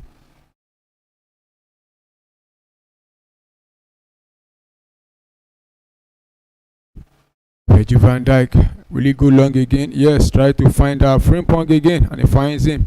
He brings that one down, finds Bradley, drops it for Gravenberch there. Liverpool moving it forward again. One touch there with McAllister. With Dominic Szoboszlai in the midst, also back to Gravenberch. Another one touch from Frimpong. Still Liverpool playing a one touch football there inside the half of Arsenal. But they are moving it backward now. Still Liverpool with almost all the opposition in the second half, if you ask me. Another pass there from the Liverpool player there, but they will lose possession, and Skelly will send it back to the goalkeeper. We will try to find Bukayo Saka, and he has the Liverpool player all over him there. But Arsenal will try to break out, but Liverpool will head down back into the midfield. And he goes down, and it's going to be free kick to Liverpool from that Timbers challenge there. And Cody Gakpo. So Liverpool back in possession again with Jeremy Frimpong.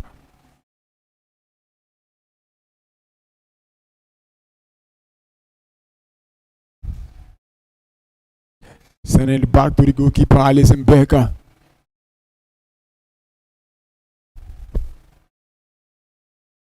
Finds Milos Kerkez. But Liverpool lose possession to Arsenal.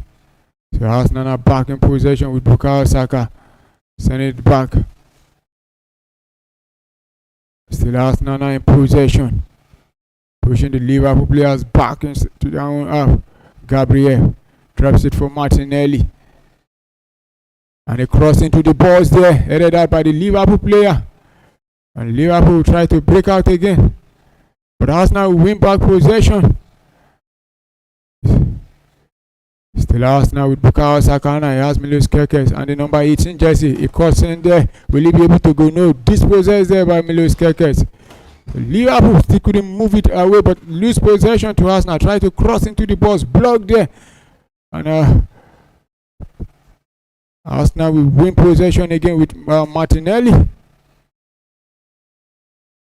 Neatly done there by Gabriel Martinelli. Beaten to Liverpool player. Still going, drops it, but that was too much there. So it's going to be goal kick to Liverpool.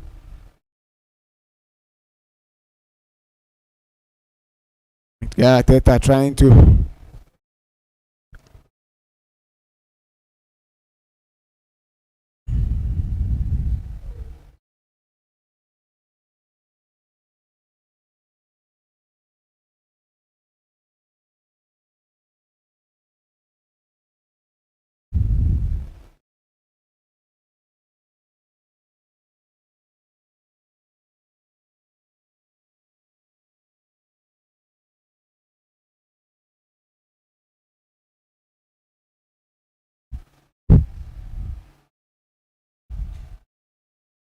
and Liverpool win back possession again.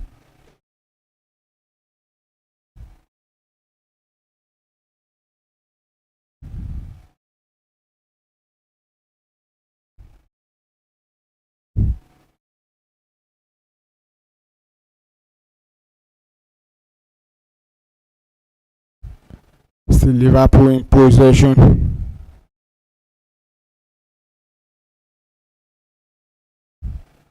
Pushing the Arsenal players back into their own half.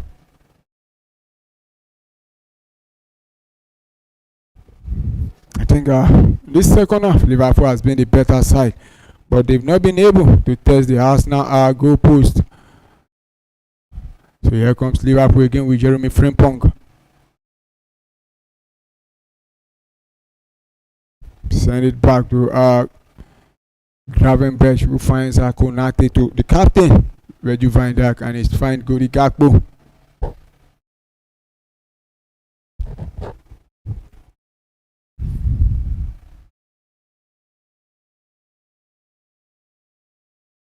So Liverpool still moving it with Frimpong.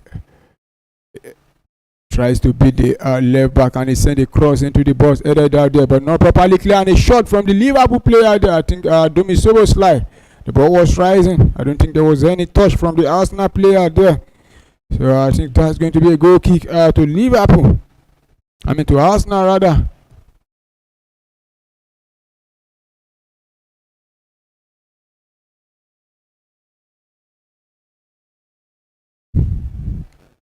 "75 minutes played already, still no goal to report." And Arsenal will try to play out from the back. The goalkeeper finds out Lewis Kelly. Drops it into the and gives it straight away to the Liverpool player there.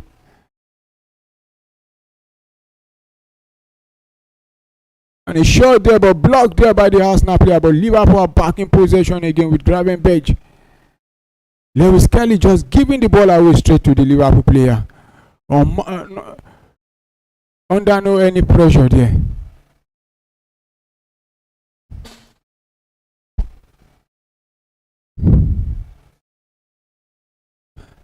So Liverpool with possession. I think what Liverpool have been able to do in this second half is to make sure that they stop Arsenal from holding on to the ball.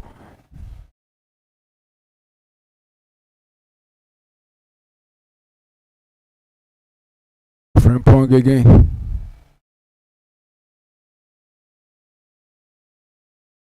Looking for a 1-2 there, and he gets it, and he sent a cross into the box and cleared out there by Arsenal, but not properly cleared. It's Liverpool who are back in possession again, but that was a very bad pass there from, I think that should be Mark Allister. So it's going to be goal kick to Arsenal, and Arsenal about to make another substitutions, and this time it's going to be double substitution. Eberechi Eze and Noni Madueke are coming on, and Bukayo Saka has been withdrawn in this game. Bukayo Saka will not be making any history tonight because he has scored in 3 home consecutive matches against Liverpool. So today he will not be doing that. Also, the captain has been withdrawn, and it's Eberechi Eze, who hasn't played for Arsenal for for more than 4 games now, is coming on. Can Eberechi Eze seize the moment and take Arsenal to 8 points above our second place team, which is Manchester City?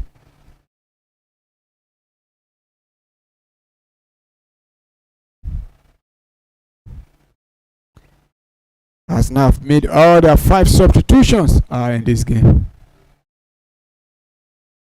It's a long one there from the goalkeeper, but the Liverpool player will head down back to Arsenal will pick up possession again with Saliba.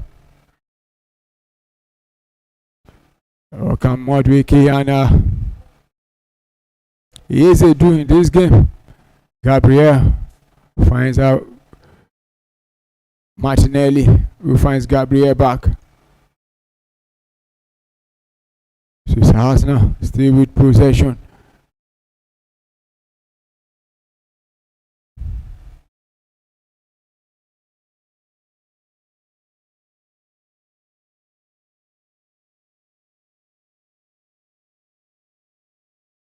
See Gabriel, the captain now for Arsenal in this game, because Martin Odegaard has been withdrawn. And a long one there, try to find the run of and a beautiful control there. Can Arsenal with Noni Madueke, he run into the boys there and he cross down, nobody. Oh my goodness. And Liverpool we try to get the ball out, and they manage. So it's going to be thrown to Liverpool. That was a very good pass there. And Madueke beating Keke there and sending a cross, but there was nobody for Arsenal to tap down on him.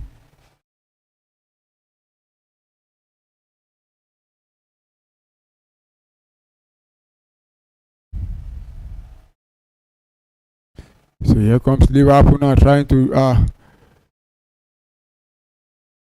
and another misplayed ball there from the Arsenal players there. So it's Liverpool now back in possession again with Gakpo. Back to the captain, Virgil van Dijk. Still Liverpool, but we lose possession. I think the whistle have gone for a foul there, so it's going to be a free kick to I think that should be a free kick to Liverpool. Gabriel Jesus protesting his innocence there.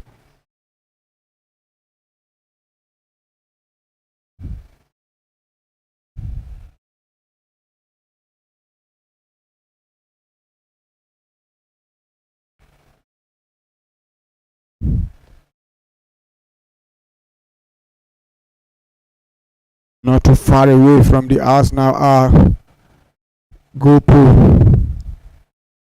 I think Dominic Szoboszlai will want to fancy his chances again.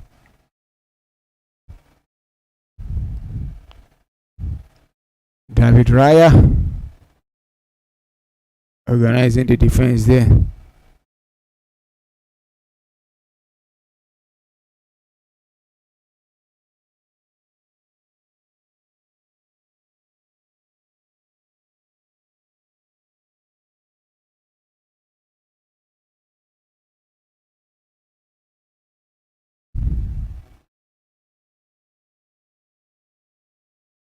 And free kick taken. My goodness. Dominic Szoboszlai going for the but that will not that will go out for a goal kick there. I was rising. So goal kick to Arsenal. We have less than 8 minutes to go. To 90 minutes, still no go. So Arsenal back in possession with David Raya. For almost all the Liverpool possession in the second half. They've still not had any shot on target in this game.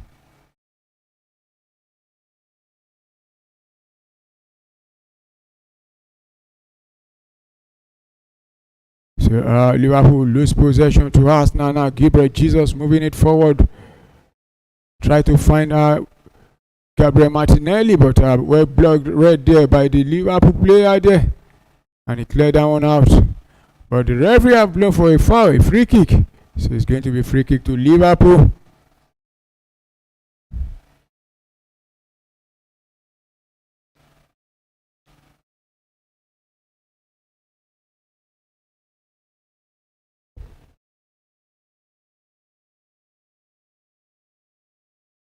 And Mikel Arteta not happy with what he's seeing at the moment, because it's Arsenal side and not moving the ball, and I think the manager has been booked there. You just have to confirm. I think Mikel Arteta has been shown a yellow card. So free kick to Liverpool.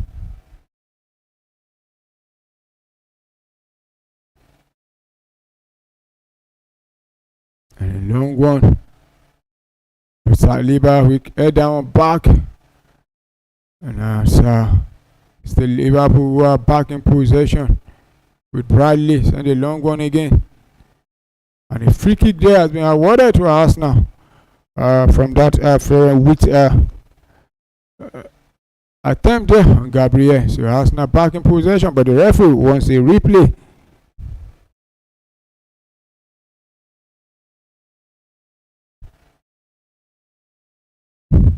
We saw the late go in the first leg. Can we get another late go in this one?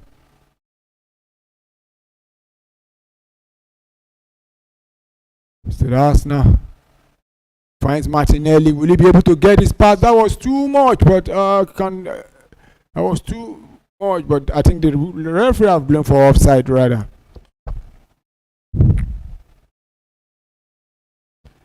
Yeah, offside against Gabriel Martinelli, and a yellow card has been shown again. We just have to confirm who got that yellow card.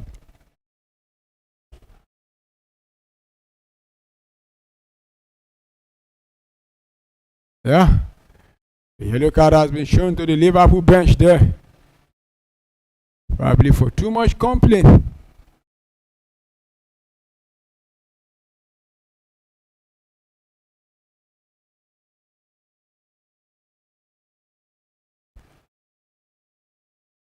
So game on. It has now, we are back in possession again. And the clock is ticking down. I think if it ends draw, Manchester City will be happy with it.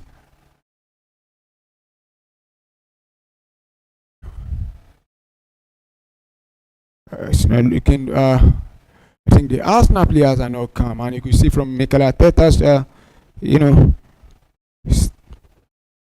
behavior, attitude, saying, be calm, guys, be calm, guys.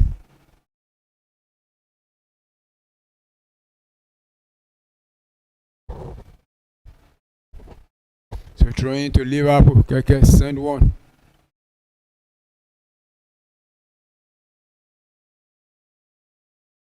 Still Liverpool in possession.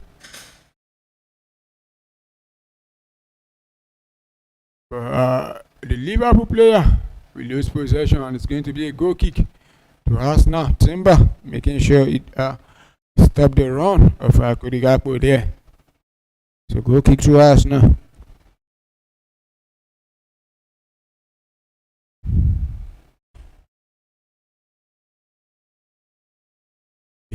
Minute played, still 0-0. Liverpool back in possession again, and it goes down. I think it's going to be another free kick to Liverpool there. Kurigapo going down from Timber's challenge there.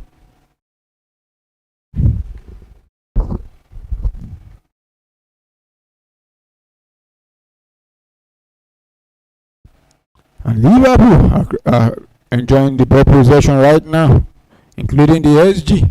But guess what? they've not been able to register any shot on target in this game as it stands. They've managed to add 8 shots in this game, but none of them has been on target, while Arsenal registered 6 shots and 2 shots on target. Here come Arsenal now. But stop there by the giant at the back there, Virgil van Dijk. So Liverpool back in possession.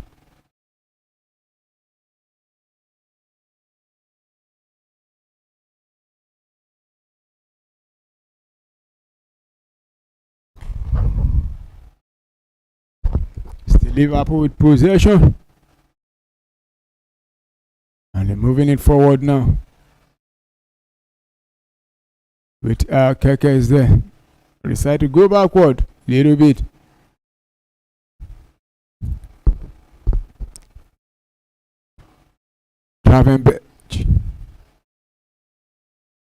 Back to the captain, Virgil van Dijk, and he tried to send a long one, but that was a terrible pass there.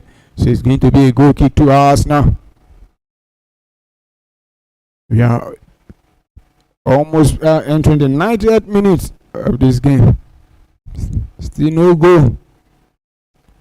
We will be seeing a late goal in this one.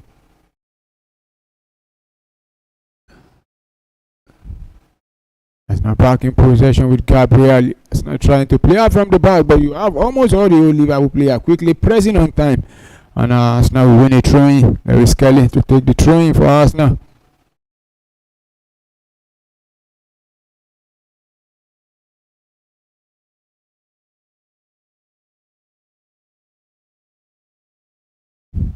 And he throws down into the midfield, but Eberechi will go down. McAllister pulling him there, and we might be seeing another yellow card, and this time to McAllister for pulling Eberechi back. Yeah, I think the referee is spot on with that call.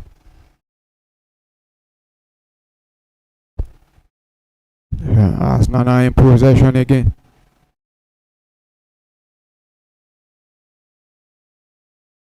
Gabriel to Martinelli.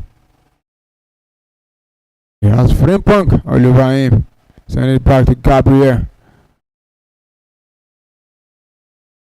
Finds easy. Madueke. Try to take on our Keke. Still with Madueke there. Goes back there. And expecting a cross into the box. Still no cross, but back to Madueke. He drops it back again. And a cross finally, and headed down there. Oh my goodness. By Gabriel Jesus. But the Liverpool goalkeeper will pick that one up very easily there. And try to launch a counter. But Arsenal will stop that one. And yet they come now attacking again now. Lewis Kelly to Gabriel Martinelli. Running down Conor Bradley. Will he be able to go? He has our 2 players all over, and he managed to send one into the box there. Oh my goodness. But the goalkeeper stopped that one. I think he was going for the goal rather than trying to pass there. And 4 minutes of additional time has been added to it. And suddenly Liverpool cannot hold on to possession again. Inside the additional time now. But Arsenal now back in possession again now. Can we get a late drama in this one? Gabriel moving it forward. Drops it for Martinelli again. Try to cross, but blocked there by Bradley there. Still Gabriel Martinelli. Still with the ball. Will he be able to bring in a... Oh my goodness. Gabriel Jesus tried to turn Ibrahima Konate, but in the process, the referee says he has fired Ibrahima Konate, so it's going to be free kick to Liverpool.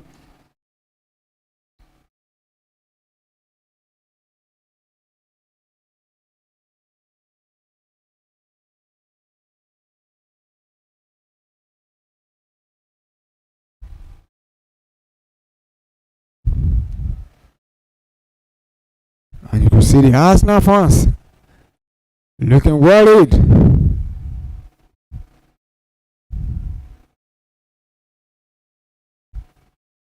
A cross, a pull out from the back from the Liverpool goalkeeper. And Arsenal will clear out now, with Martinelli chasing down the Liverpool player there, and he's sent out for throwing, so it's going to be throwing to Arsenal. But the Liverpool player is down.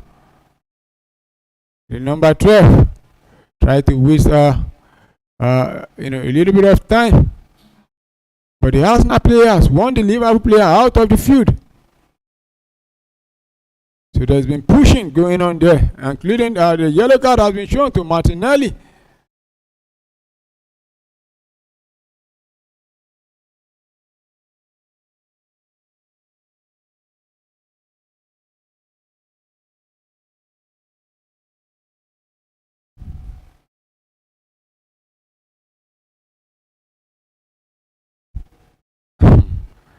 And you can see the players coming together. I think Martinelli should have allowed him waste all the time, because the referee would definitely had probably stopped the time. And I think Ibrahim Konate also has been shown a yellow card, and he's still complaining.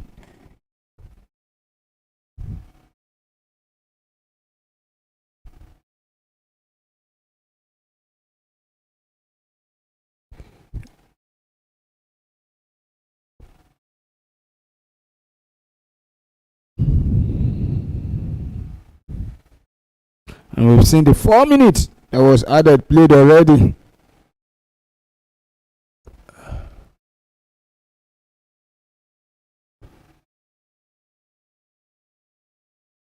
And Martinelli dropping the ball on him.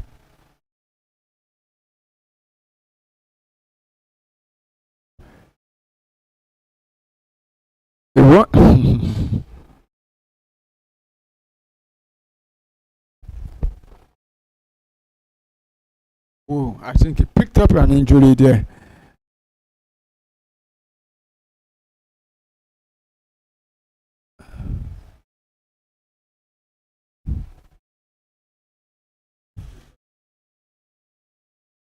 And you can see Ibrahim Konate trying to, and I think it looks bad for the Liverpool player Conor Bradley, because he has been, Joe Gomez has come on to replace him,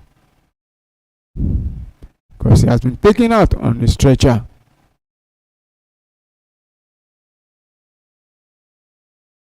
So he's going to be throwing to Arsenal. We've seen the 4 minutes added played, but Arsenal back in possession again.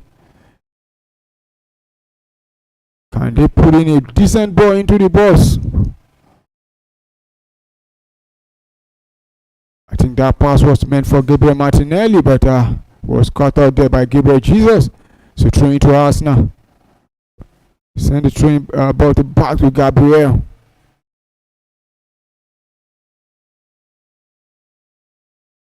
Still Arsenal.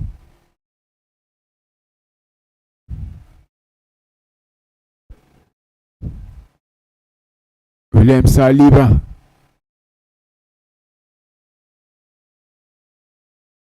Still Arsenal.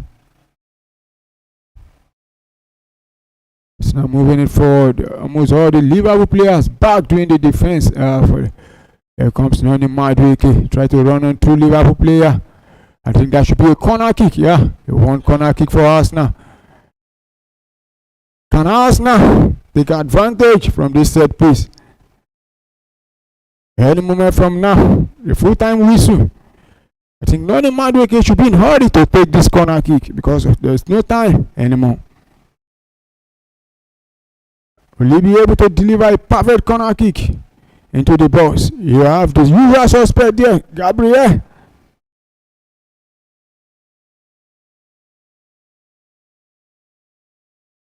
One last chance for Arsenal. Madueke sent the corner kick into the balls there.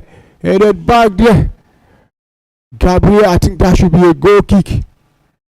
Or is that a corner kick? And I think that should be a goal kick, not a corner kick. And I think that is the end of this game.